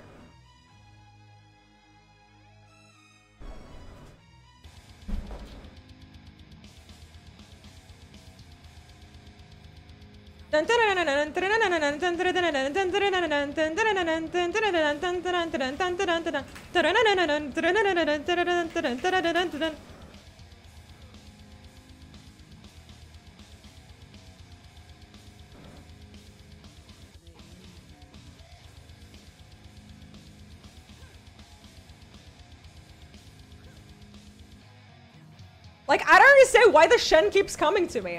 Why are you doing this? You need to be with, like, everybody else. Like, you see here, for example, Shen could have ulted. He's just wasting his shit. That's unfortunate.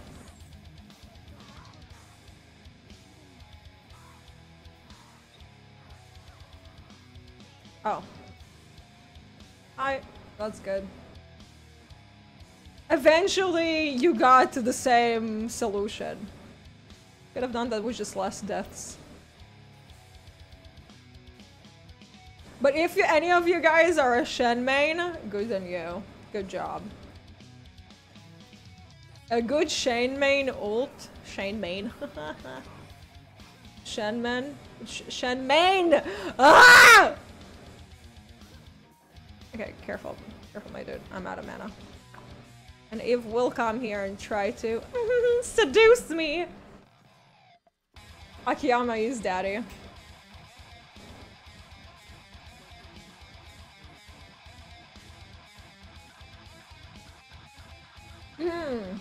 By the way, have you ever actually played the Yakuza game? Yeah, I have. Ах, fuck, блядь, сука! Ah! Ah!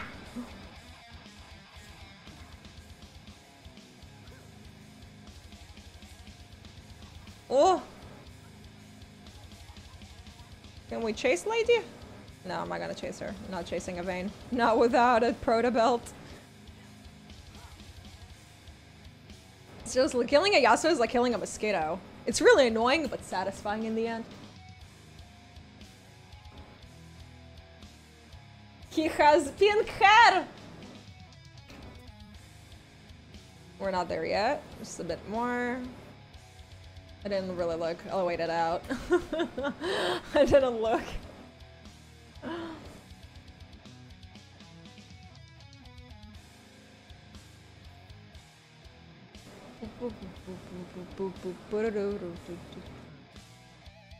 Interesting. Oh. I hate when she just like stopped moving. Because I misclick on the wrong side.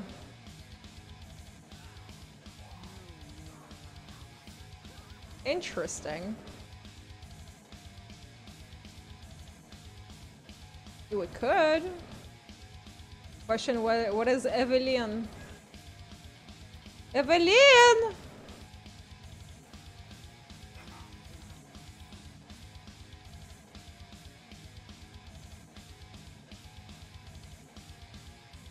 Yeah, the two of us pushing is not really smart.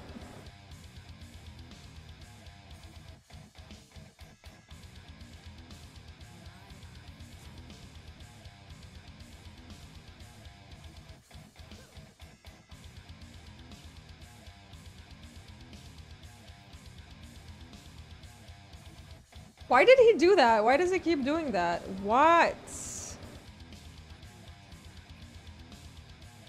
Dude, just walk. Why did Gina ask me to babysit him? Oh my god, of course you were here.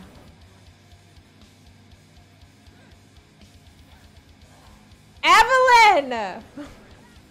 Ma'am! Please! Was the legs griefing or just lagging? Honestly, on Eony, it might be both. My liege, may I join your side in the next game? No, I'd rather play on my own this time. We'll play together on Sunday. Maybe tomorrow, we'll see. I really want to learn Diana. I can't wrap my head around her playstyle. You Q, you E, you W. You W, Q, E. Yeah. That's, but like you need to remember that not always when you Q you should E. You should like really think about it before you do that, because if you Q E, there's no coming back. So if that bitch has CC on you, you're fucked. Oh. Sir, what the fuck are you doing? Wrong food. Ugh. Close. Shindiru.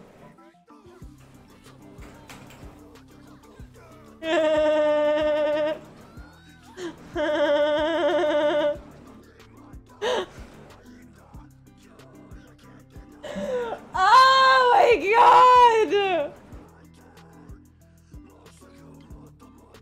Wow. And the song is just perfect for that, because before you even knew it, you were already dead, sir. Aha! Aha! Aha!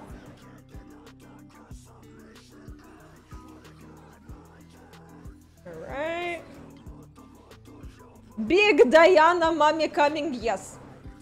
Yes, yes, yes. Imagine tanky assassins, dude. Disgusting. Oh, hello, ma'am. Okay, Lux, but oh, we're doing 𝗬𝗪𝙀 now? Damn. What are you doing? I just want to eat.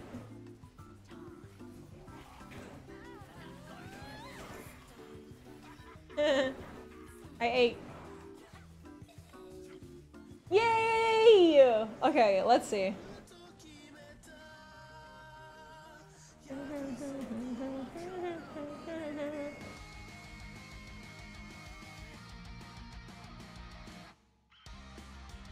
We'll have a GG for Jin for Shen ulting me because we don't grief around here. Nice. GG, well played. Heart. This way they know I'm a woman and then they'll hate me forever because I'm playing a Link. Uni! Yo, I wish I could move my account to West, but like since I'll be moving to the US, I don't want to waste money.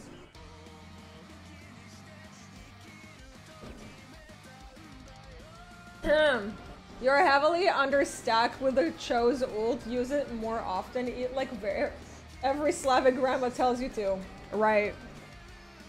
Funny thing you're saying that because when I was a teenager, I ate so much that my grandma actually like complained about me eating too much. Yeah. She would call me a vacuum cleaner. That was my nickname.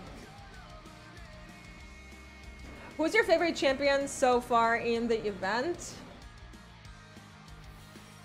Graves? Graves is fair, I guess. Besides him trying to be bestest with Vayne, I'm not about that.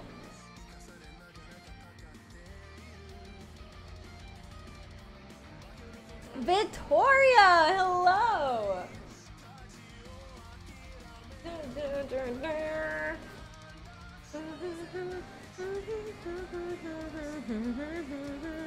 Oh, fuck! For realsies? That was one game? Alright guys, we're done with Ionia! Damn! I guess I get extra brownie points for playing her with her ult, with her skin.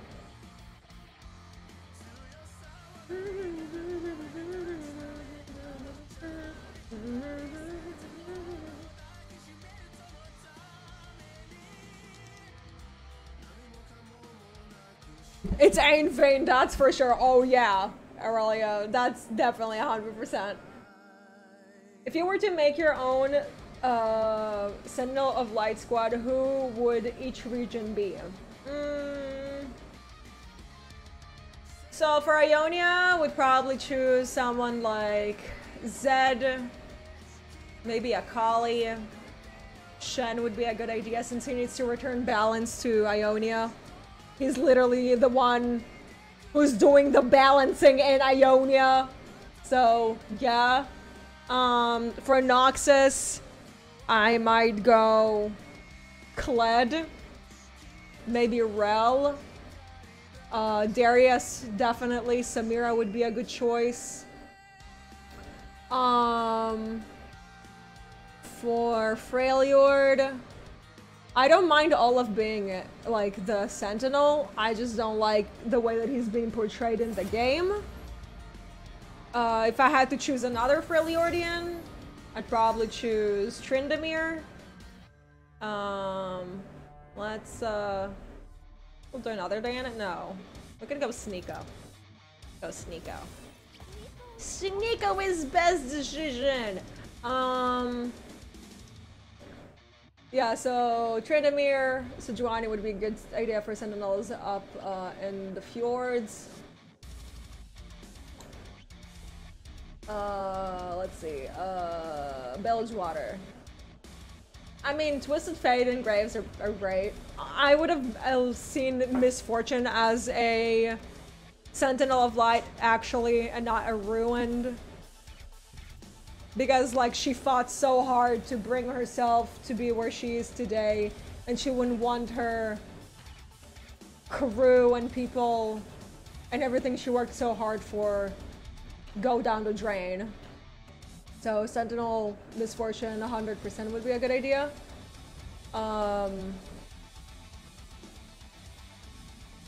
Built over Zahn. I think it would be it could have been really funny if Ziggs was a Sentinel. But that's just funny. But if I had to choose, that would have probably been Victor, maybe? With all the shit that he had done. And like, the fact that they would always like make him look like the bad guy even though he wasn't really a bad guy. So he could be it.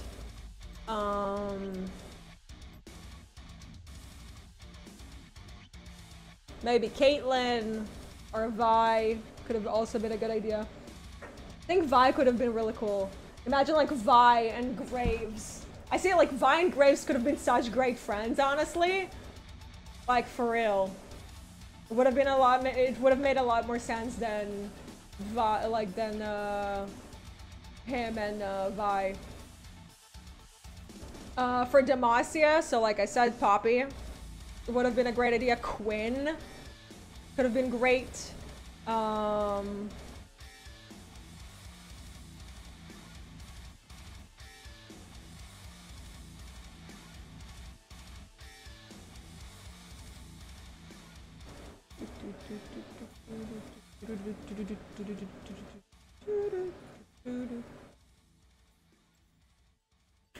And yeah, I think that's it, isn't it?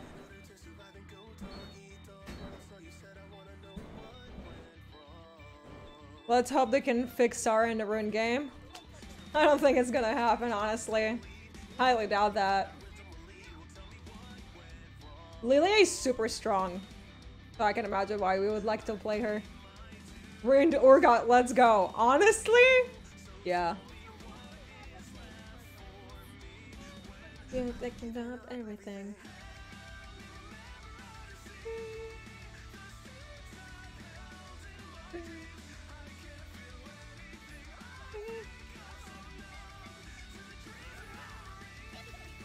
Oh, she flashed.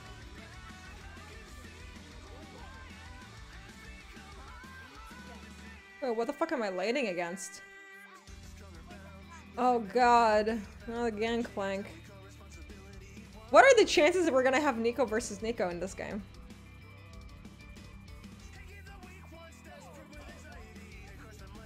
Oh my god. I'm dead.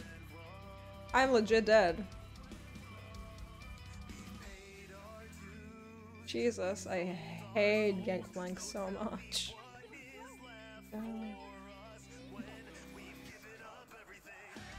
Go, go, go, go, go, go, go, go, go, go.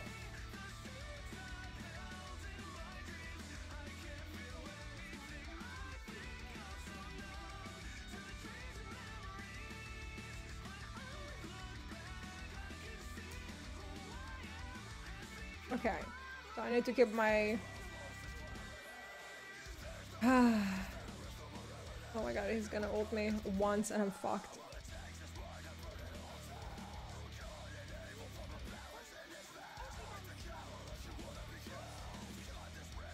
I think I'm gonna go back. I'm just risking myself here. Arthur's is dead, but it's still really annoying. Interesting. Okay, and he used his ultimate, which is great for me. My dream. And I'm definitely gonna start buying shit now. Ruin Silas? Yeah, Ruin Silas would have been great.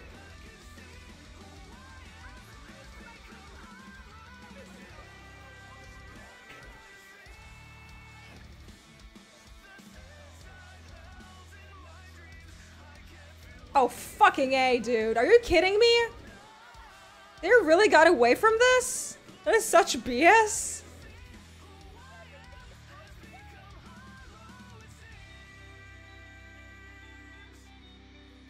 let's try taking the plate because Karthus is all the way at the bottom.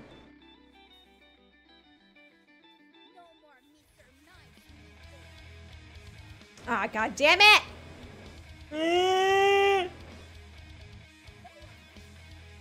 Okay, I'm out.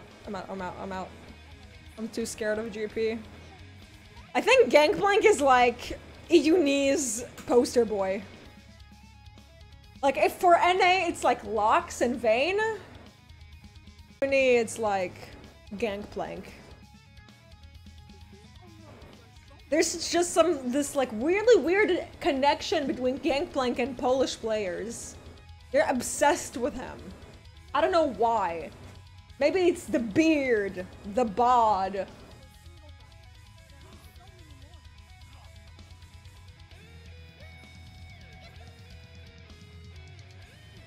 God damn it. Fuck you, GP.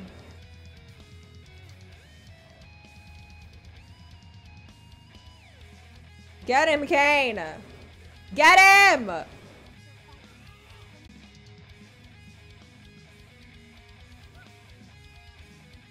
My god!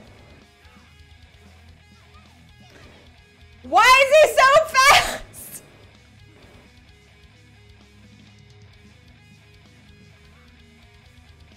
We're literally marathon this motherfucker and we can't catch him. Unbelievable. I hate you. I legit hate you so much.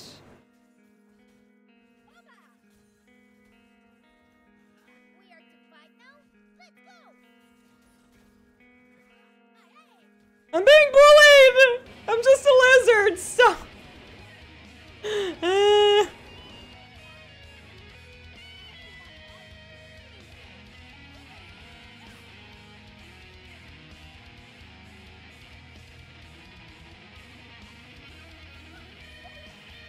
Ну, блядь, ты издеваешься, сука?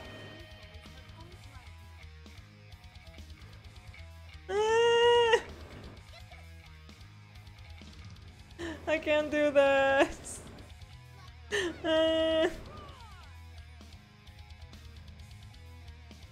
No! Why am I going through this now? What the fuck is the Nico doing here anyway?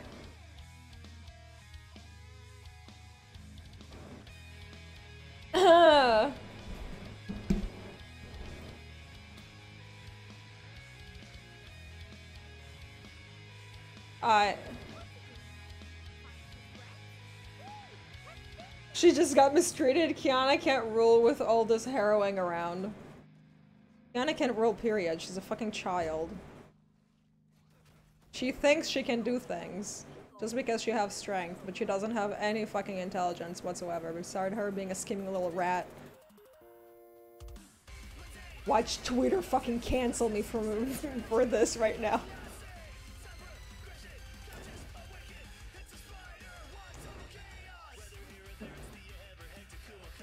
Can't go in.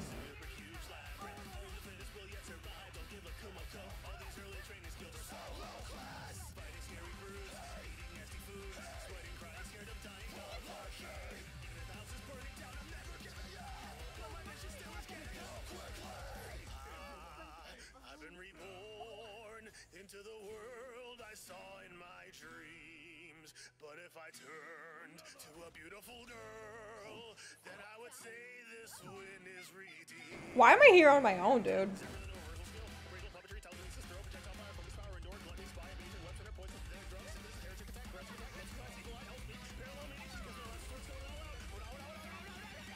Ooh, better Nico wins, bitch.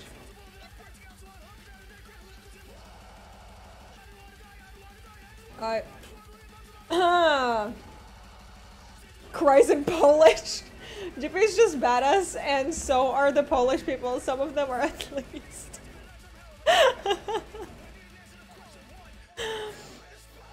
It's okay.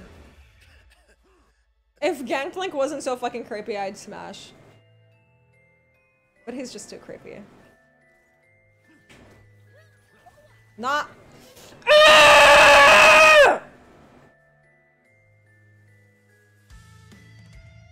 I can't. I'm gonna pop a vessel, I swear.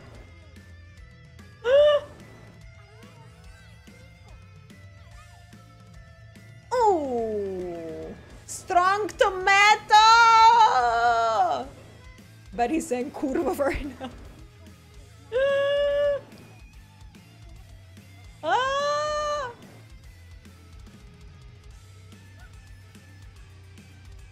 Okay, let's go. Up, up. Up, up.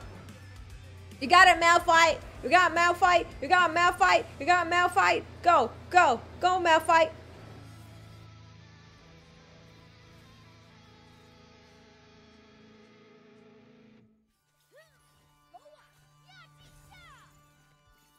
No! I'm gonna die here. This is how I die. This is the day I die.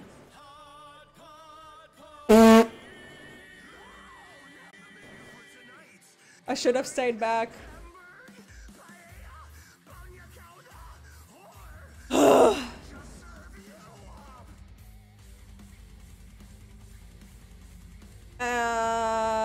Ludens?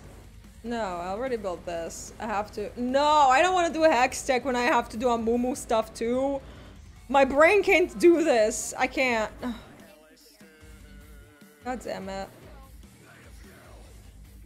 I don't want to go X-Men. Best decision probably ever Frost, but Ludens is also hella strong. I'd rather just go Ludens. Fuck this. Like, I can't.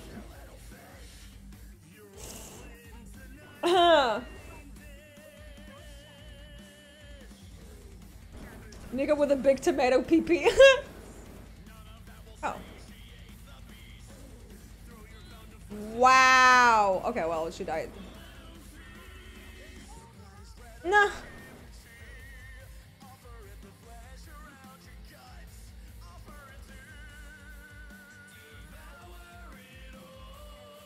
Oh, man, I see you.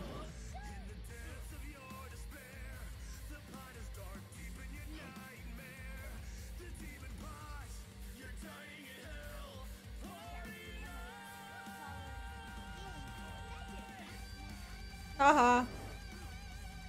Bitch.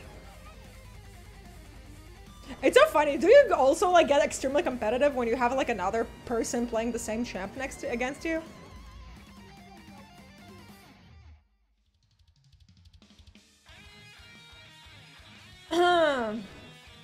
Night Harvest, Nico? Really? Does that work?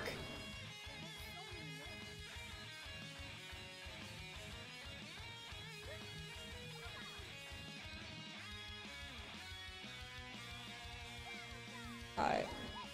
After this game, we can start we're gonna read the Freljord, and then we're gonna...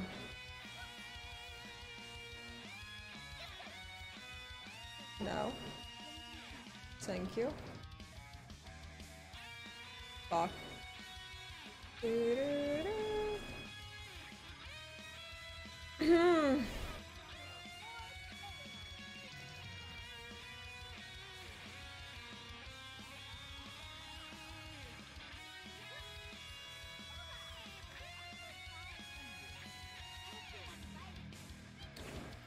Like, I want to flash 𝗬𝗵, but like, I don't want to flash 𝗬𝗵.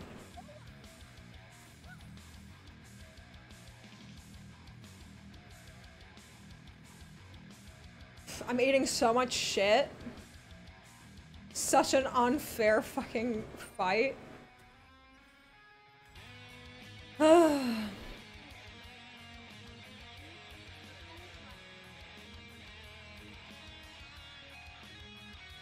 Drake is up.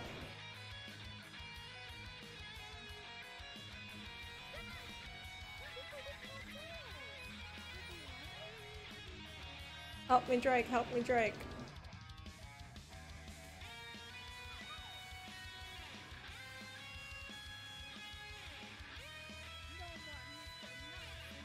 Oh my god. Are they for real? They're not coming?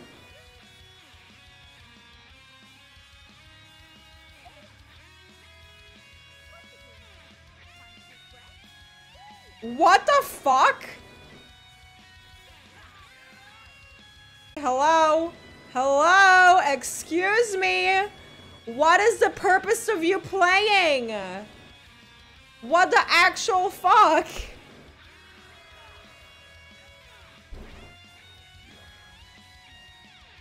Oh my god!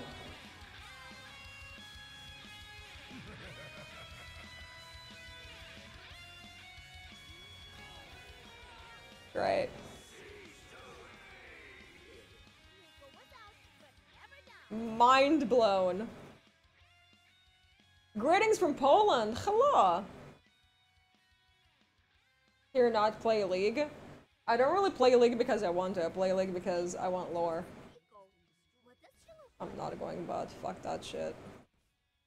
I don't really have a team now, so that's fun.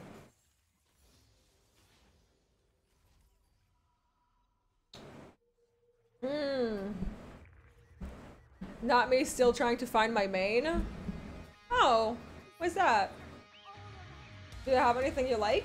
Like any champions that you like, or maybe playstyle that you might enjoy?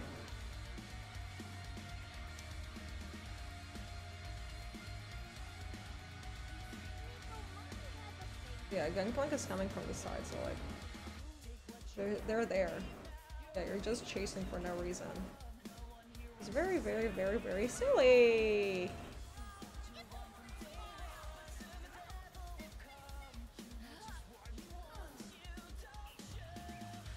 What the fuck was that? Oh! I thought there was something invisible next to me that doesn't ult. My god.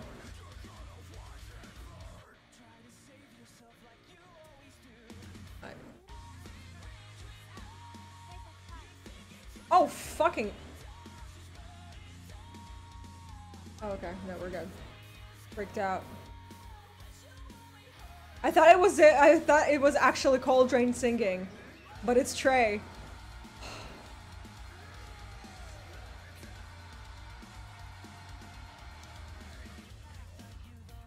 Let them die.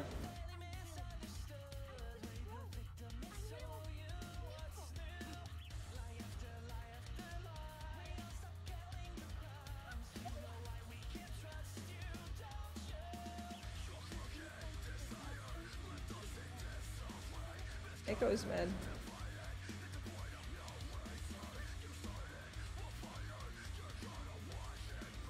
I'm gonna fight 𝗏𝘏𝘏, but I am gonna run and regroup.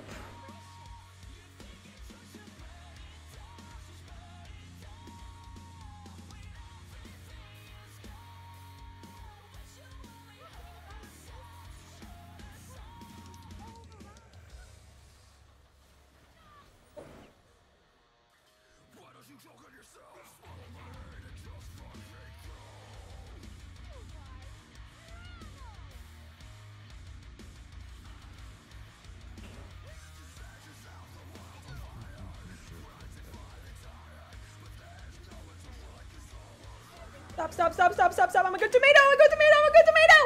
Ah! Oh, wow. Aatrox with an Olaf ult is disgusting.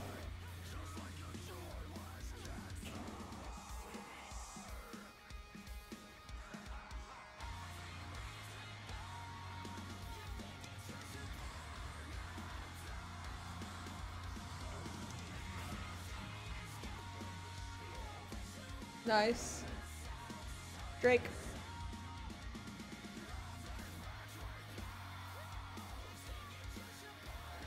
Drake. Why aren't they helping?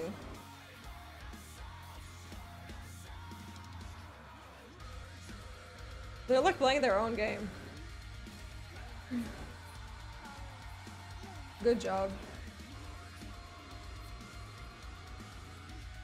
Like, yeah, he can take it on his own, but it would be faster. Then we could all, like, recall together, so... It's just... Seems silly to me.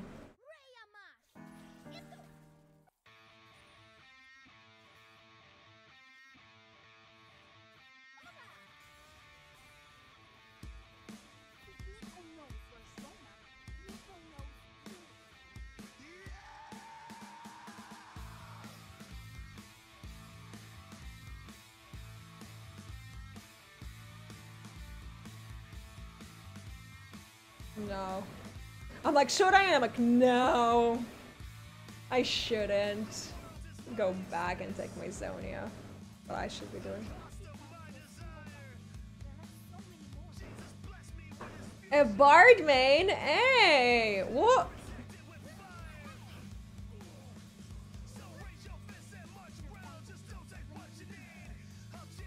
This Aatrox needs to be humbled. I agree. Yes.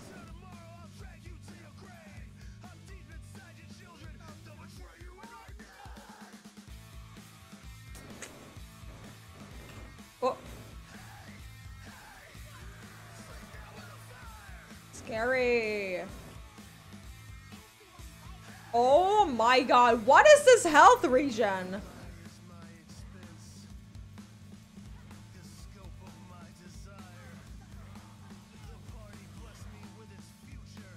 Like, you need a whole team on him.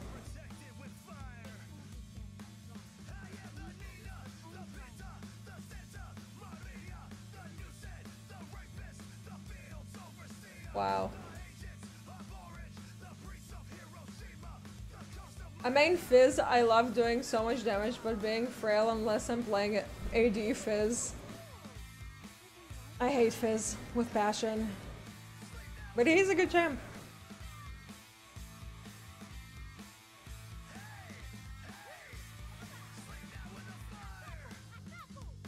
Ataku, ataku.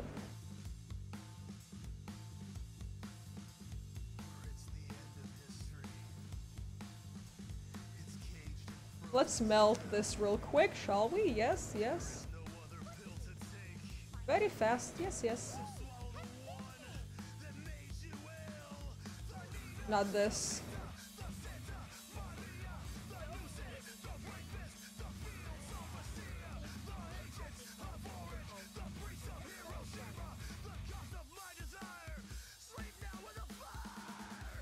I need to stay away from the Aatrox. Like, I need to, like, CC him and then let the team do its job. Because I am so weak against him. Oh god.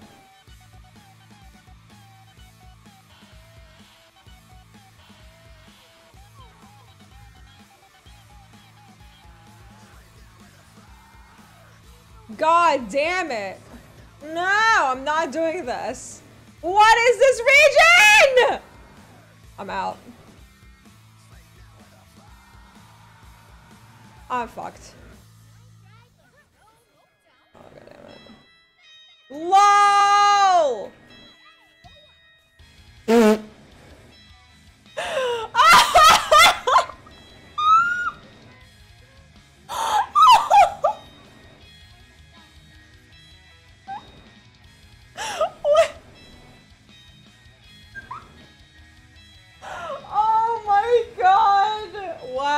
Nico is probably so mad. Ooh.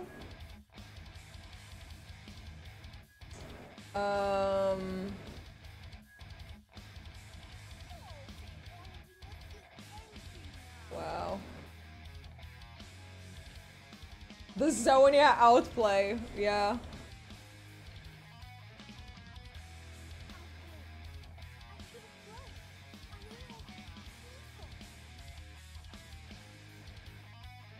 Oh my god. So we gotta stay together. We're all in this together.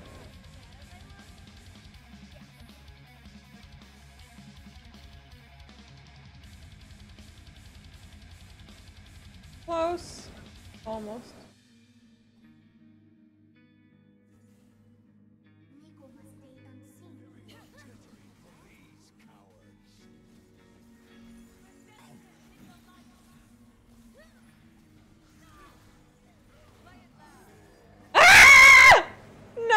Drunk, stop.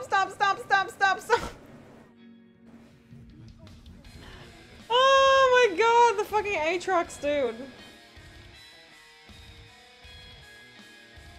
Don't kill me.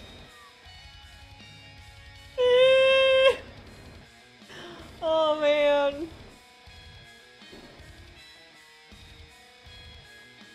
Feels bad.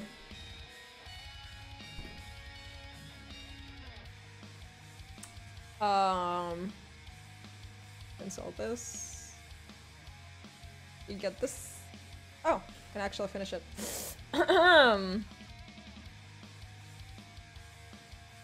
I feel like explaining now. Do you prefer this or Earth? Oh, Earth. I mean, this is also fun, but like, this is ridiculous sometimes because it's like too OP.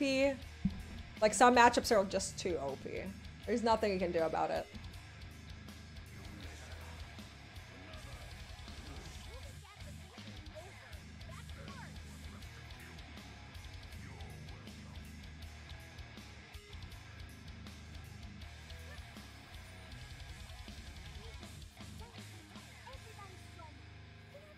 I try, clear.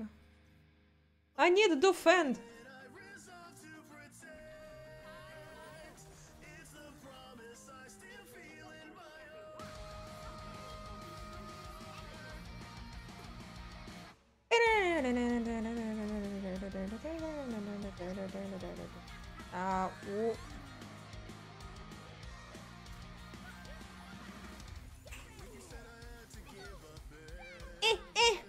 Where the fuck are you? Bitch!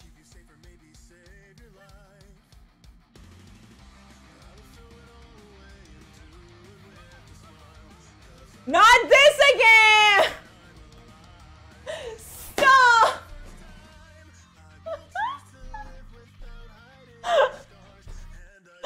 Karthus, goddamn you!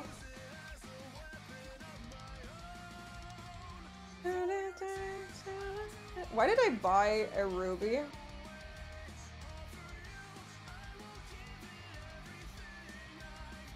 I mean, I can think I could get a demonic embrace. Is demonic embrace would be a good idea for this? I don't think so.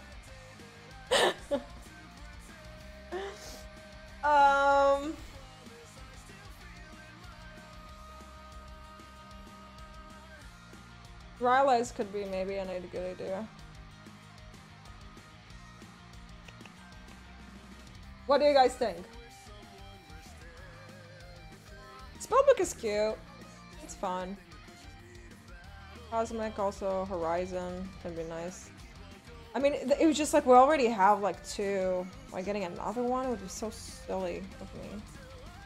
Or whatever, I'll take an Oblivion Orb for now.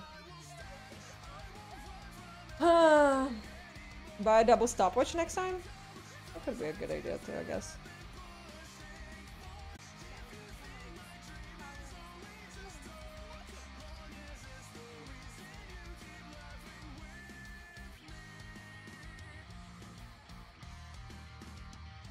Boop! No, I'll just keep pushing this. They're all mid.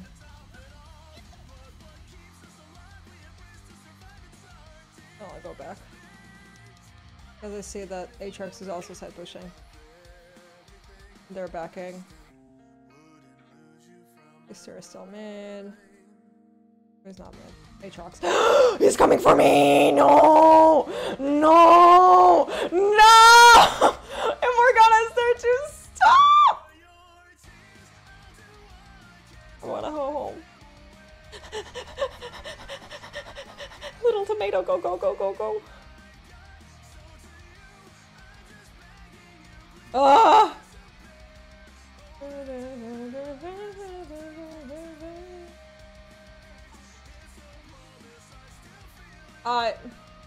Cosmic Drive would be fun. It is really fun actually to use it.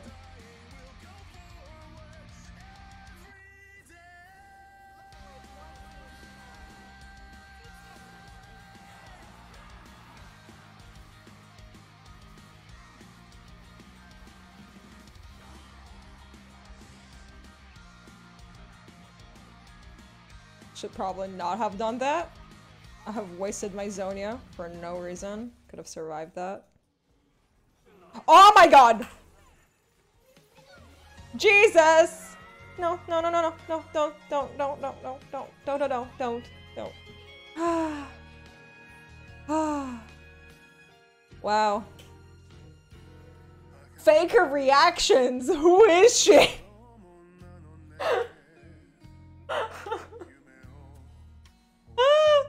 Terrifying. Absolutely fucking terrifying.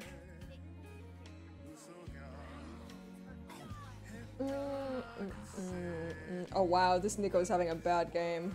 Yikers.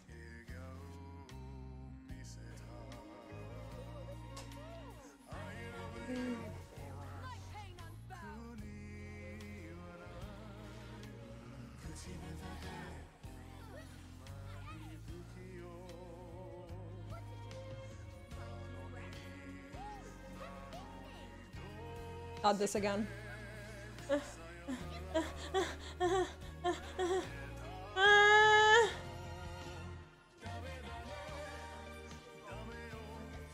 Stop! Ah! Make him stop!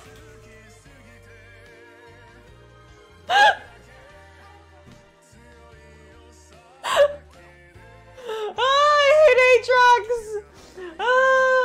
I'm not built for this.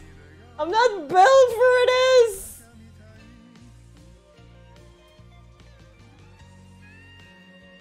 Ugh.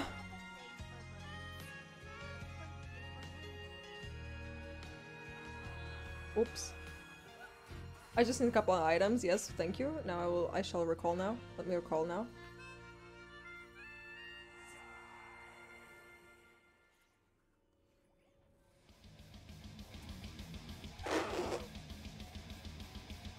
Oh my god, I hate Aatrox. Impossible to fight. Super fucking tanky. Where it like gets shit tons of health. Damage. Like, what the fuck?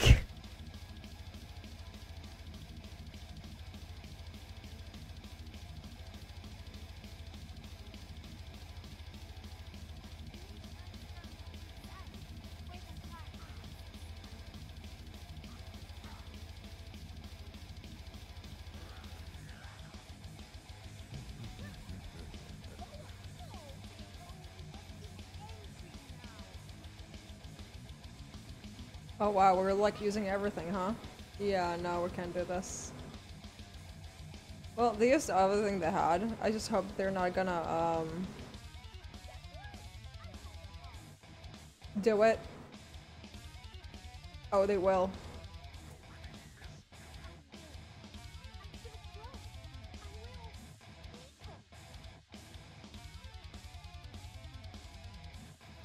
Oh my god.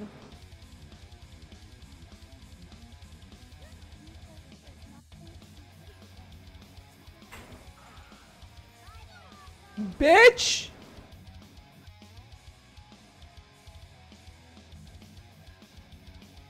Take a nap. Hey, 𝗬𝘂𝗽𝗍, how you doing? I'm good, 𝗬𝗍. How are you? Oh my god.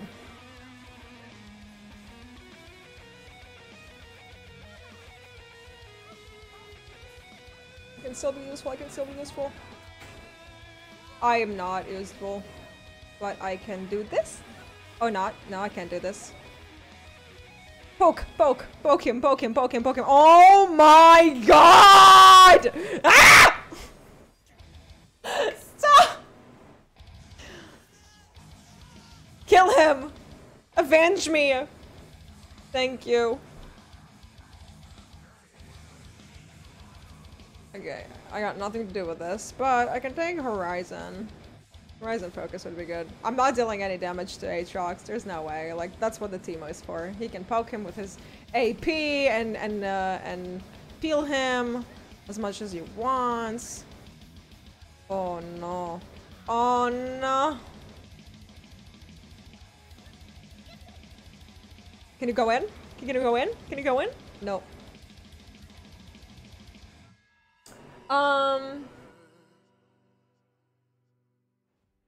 You're going to be doing a lot of damage with the death cap at least. Yeah, true.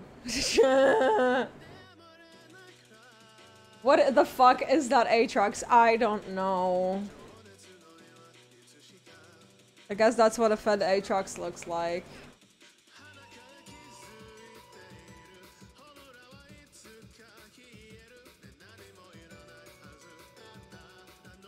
I'm so serious.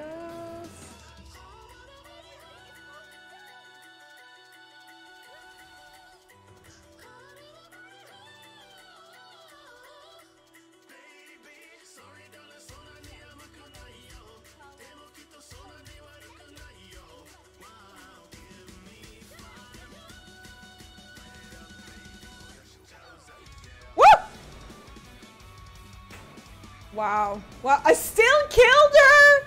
I still managed to kill her! Wow, yo. The Nico gods are on my side. Where's my Nico? Where's my girl? Where are you, baby? I know I'm the chosen one. Mwah. Mwah. Mwah. I know. We have a connection together. Who's my favorite champion? Probably Diana.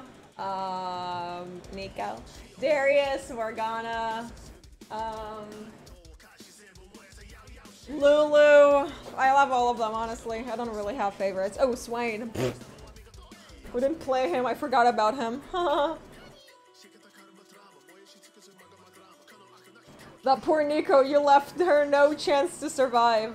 It's okay, that's how they learn. It's a very Russian way of teaching. You beat them up until they learn. No, just kidding. Don't do that. Don't do that with your kids. Evelyn is awesome. I just like her character in general. Obviously. Not. Even she forgot about Yorick. Oh my god. We talked about him all day.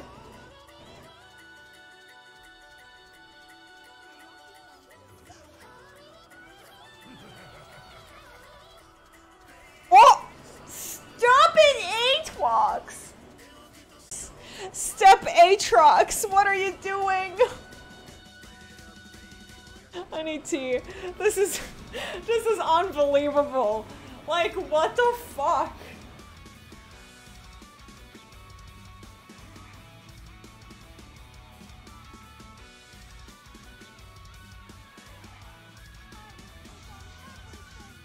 What is this? Why are we playing? Why haven't we not FF'd yet? I love that you love Nico so much. She is my top 5. Yeah, I like... The thing with Nico though is like, it's a very new love too, because it all started as a joke on a Twitch stream. I have Twitch points, so you can use those points to redeem things, and one of those redeemable points is play an Uwu champion. So anybody can choose an Uwu champ. So really, Nico is an Uwu champ, and somebody told me to take her, and I took her top.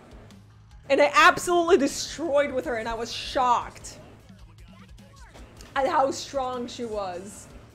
And usually, like, games are extremely toxic, and like you're like really like frustrated with them. But Nico keeps it like 100% all the time. So I really like her.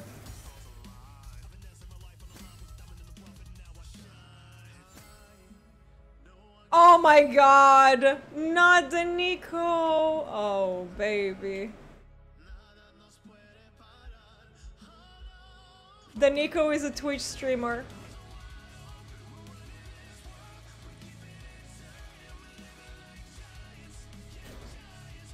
Oh no.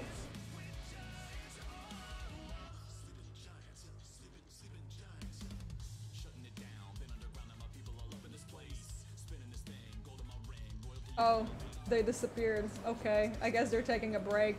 Hope they're not too mad.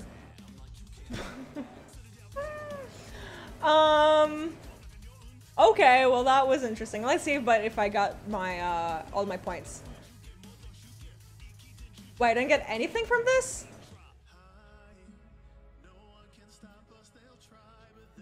Alright, anyway. The sentiment at the lasting altar, eager to hear her strategy for resisting the black mist. Irelia stops in the doorway and looks back at Riven in contempt. She will have to wait outside. The lasting altar must not be defiled by her presence. I'm sorry, Riven. Would you mind just... It's fine, really. I'll see you once you're done here. This is it. Remember, this place is sacred. Karma is communing with the spirit of the land, so try not to. As if on cue, Olaf releases gas from every body.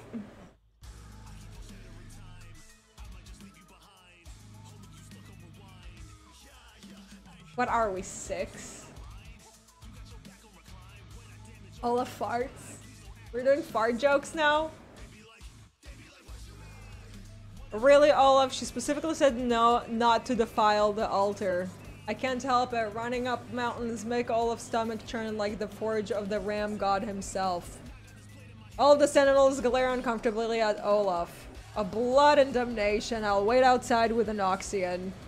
We must have an interesting recruitment strategy. You have no idea. So, about this Karma. She's just inside. You enter the inner sanctum of the altar to find Karma not meditating, but staring into the middle distance with her eyes wide open. So this is Karma. I can already sense that she is no ordinary being. Not an aspect, but connected to something vast and deep. All the same. The collective spiritual wisdom of all Ionia? Indeed. Irelia, you bring visitors. I do. And what's come of your meditation? What has the spirit revealed to you? I'm afraid it's not good. He is coming for it. That sounds dreadful. Who is coming? And for what exactly? Karma reveals she's holding something. A silver flower, crafted by a jeweler in some past age. It shimmers with a familiar glow. A fetter. It's another piece of her soul. Another Horcrux, you guys! Woohoo! And the Ruined Freak will be coming for it, right? The Ruined Freak. Great. Yes, I have seen him. He is obsessed, powerful beyond reason. He will soon take what he seeks, and Ionia with it. You're just giving up? Surely you have some. Well, that sucks, because it's time for you all to move. Move where? The First Lands have been our home since the dawn of the ages. Yeah, and if we don't stop it here, there won't be anywhere to move to. You should really think about that, rookie. I'd normally suggest slapping the kid, but Karma doesn't seem like the slapping type. There is only one way to keep this fetter from his grasp. We must take it to the Grove of the Ancients. A 𝗤𝘗 forest not far from here. Its woods are thick with ancient magic that even the black mist cannot penetrate. There, it will be safe. Will it though? She always this spacey? No, something is amiss. Shriek. Wraiths, they're outside.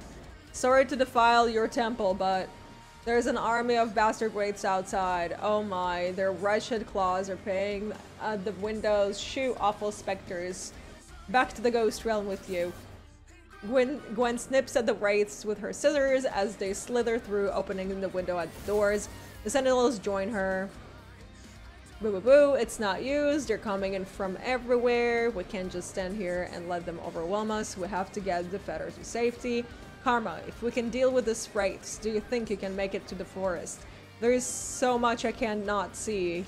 He's way strong? But I will try. Karma pockets the silver flower as she prepares to flee. Good. Get Olaf riled up. Already there. Good. Karma, get ready to run. Alright.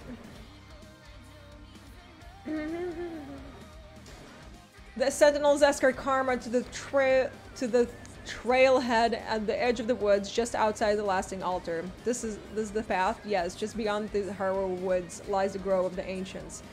A place the black mist cannot affect. A bunch of trees that's supposed to keep out the Ruined King. It is a place of primal Vistani magic. Over the centuries, I have seen many try to tame it. All have failed. Viego will as well. How old are you exactly, Karma? There have been many Karmas, many individuals' lives shaped by different circumstances, but one soul connecting them all.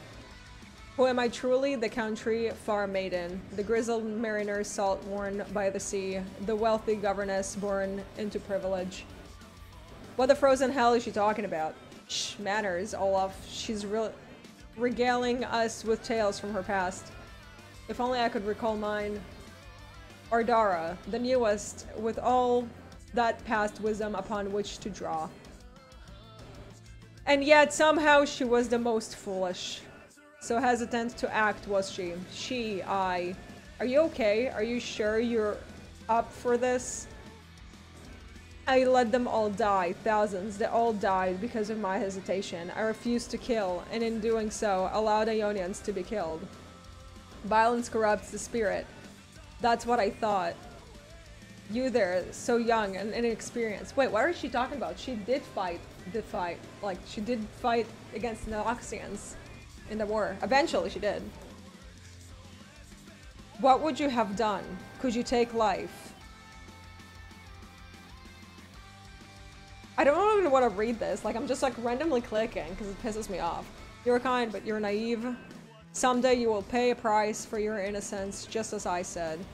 I could have saved those people, could have saved them all, if I'd only taken action. The Ruined King would not hesitate. He would never waver in his principles. He would go to any length to protect what he loves. His love is boundless. His love is undying. His love is peace.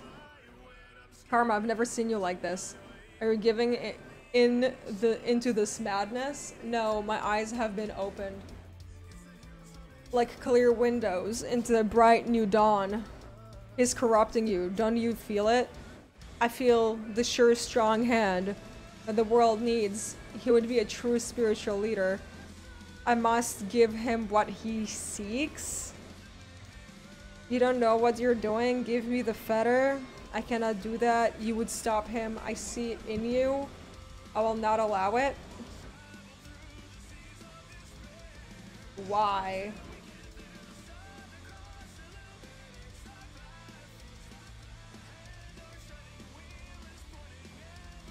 Oh, hey, Islam. What's up? Okay, I hate this. She's fleeing. Someone stop her.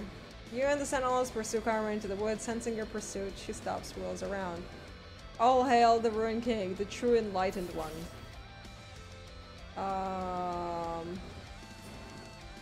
Okay. After a long it updated. After a long chase, the Sentinels corner Karma in a ruined meadow. Stop. Hand over the trinket. I'd hate to have to purify a holy woman. Such a malice in your soul, Lucian. Perhaps you should look within and purify yourself. No cap.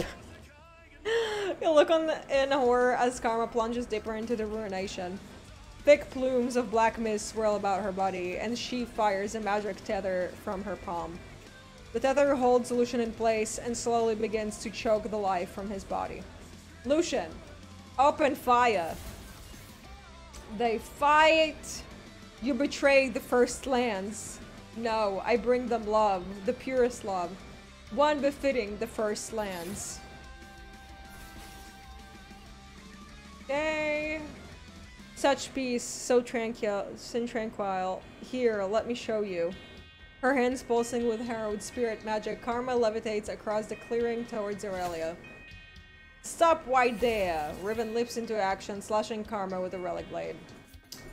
A moment, the fight is over. Karma collapses to the ground, incapacitated by the Sentinel's relic weapons.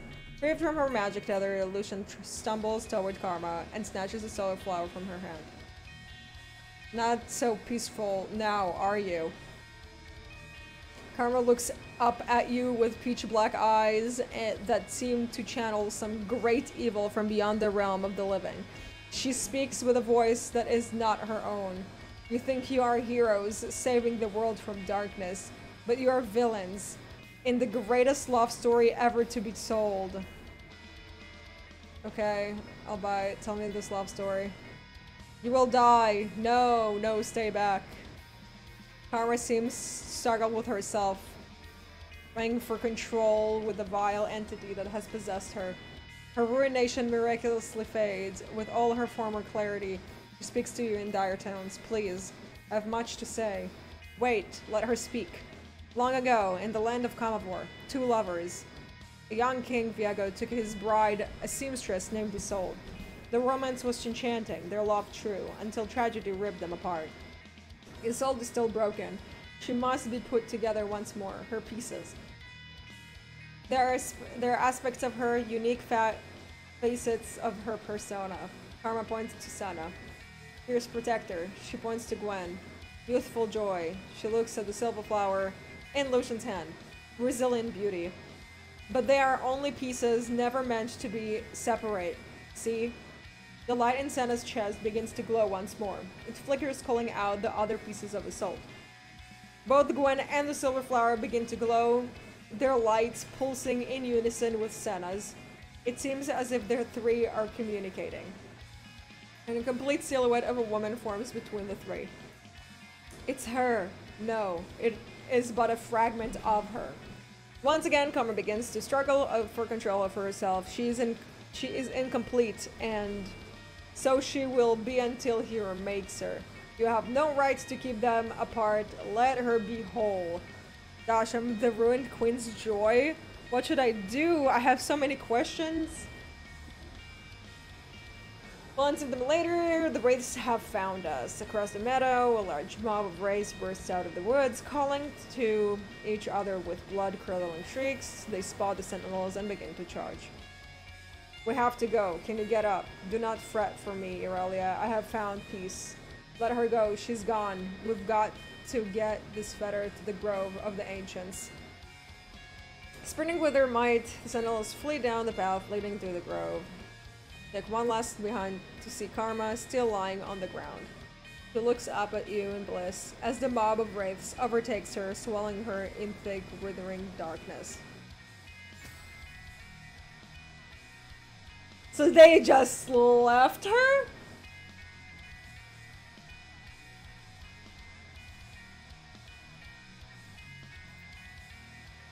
Okay. After a furious chase, the sentinels arrive at the safety of the ancient 𝗤𝗏 woods. Oh goodness. My side hurt so much. Yes, I never realized how the shape, blah blah blah. Stay on your guard, look. You watch in horror as the wraiths attempt to follow you into the grove. But your astonishment, the wraiths disintegrate upon entry, turning to the fine black dust that blows away with the forest breeze. Well, I'll be knocked ass over beard. This forest really does protect. So long as the land is healthy, the black mist doesn't stand a chance. Every rock and tree will rise up to defend Ionia. Astounding. Here, it's as common as the air itself. It comes with its share of problems. A lot of outsiders want to take that magic for themselves. �奧𝘀𝘀 shoots another accusing glance at Riven. Since we seem to be all protected by the land, now, can we talk about what the guru lady told us back there? She had an awful lot to say about your ghost queen, darling. You reckon it's time? I don't know, guess I'm still sorting through it myself. If we're all different parts of her personality, me, Gwen, this flower here, and all those other feathers out there, what we don't even know about yet. Then I guess there's a lot I don't know about Isolde. But I do know she has a big part to play in our fight. Whatever. It's got nothing to do with odds, rookie. This is fate we're dealing with. Mine, Isolde's, even yours. Our paths are intertwined whether we like it or not. We just have to make sure we don't mess it up. One thing I am sure about, we need to keep this fetter out of Viego's hands. We'll be safe here. Boo boo boo. You and the sentinels become keenly aware of this ominous change in the air. An ill wind blows from the outside the grove, carrying a familiar voice. Hello, my love. Did you miss me, as I have longed for you? No. Is that him? But how? Call upon you, my subjects. Deliver her to me. Senna clutches the silver flower tightly against her chest. Everyone get ready. He's not getting in here. Just tell me what to shoot. The limbs of the trees grab at the sentinel's arms. Rocks roll into place at their feet, locking around them like shackles. Vines slither around their mouths, silencing them. You break free from the vines and rock just long enough to see the silver flower being carried away by the vines.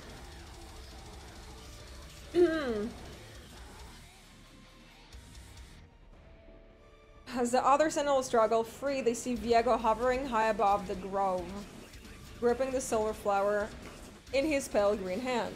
Come, my love, let us return home. Luca disappears into the black mist, taking the fetter with him. How did this happen? The land. He's corrupted it. I don't know how. Nothing is safe here. The spirit of Ionia is ruined. All that is worth fighting for is forever lost.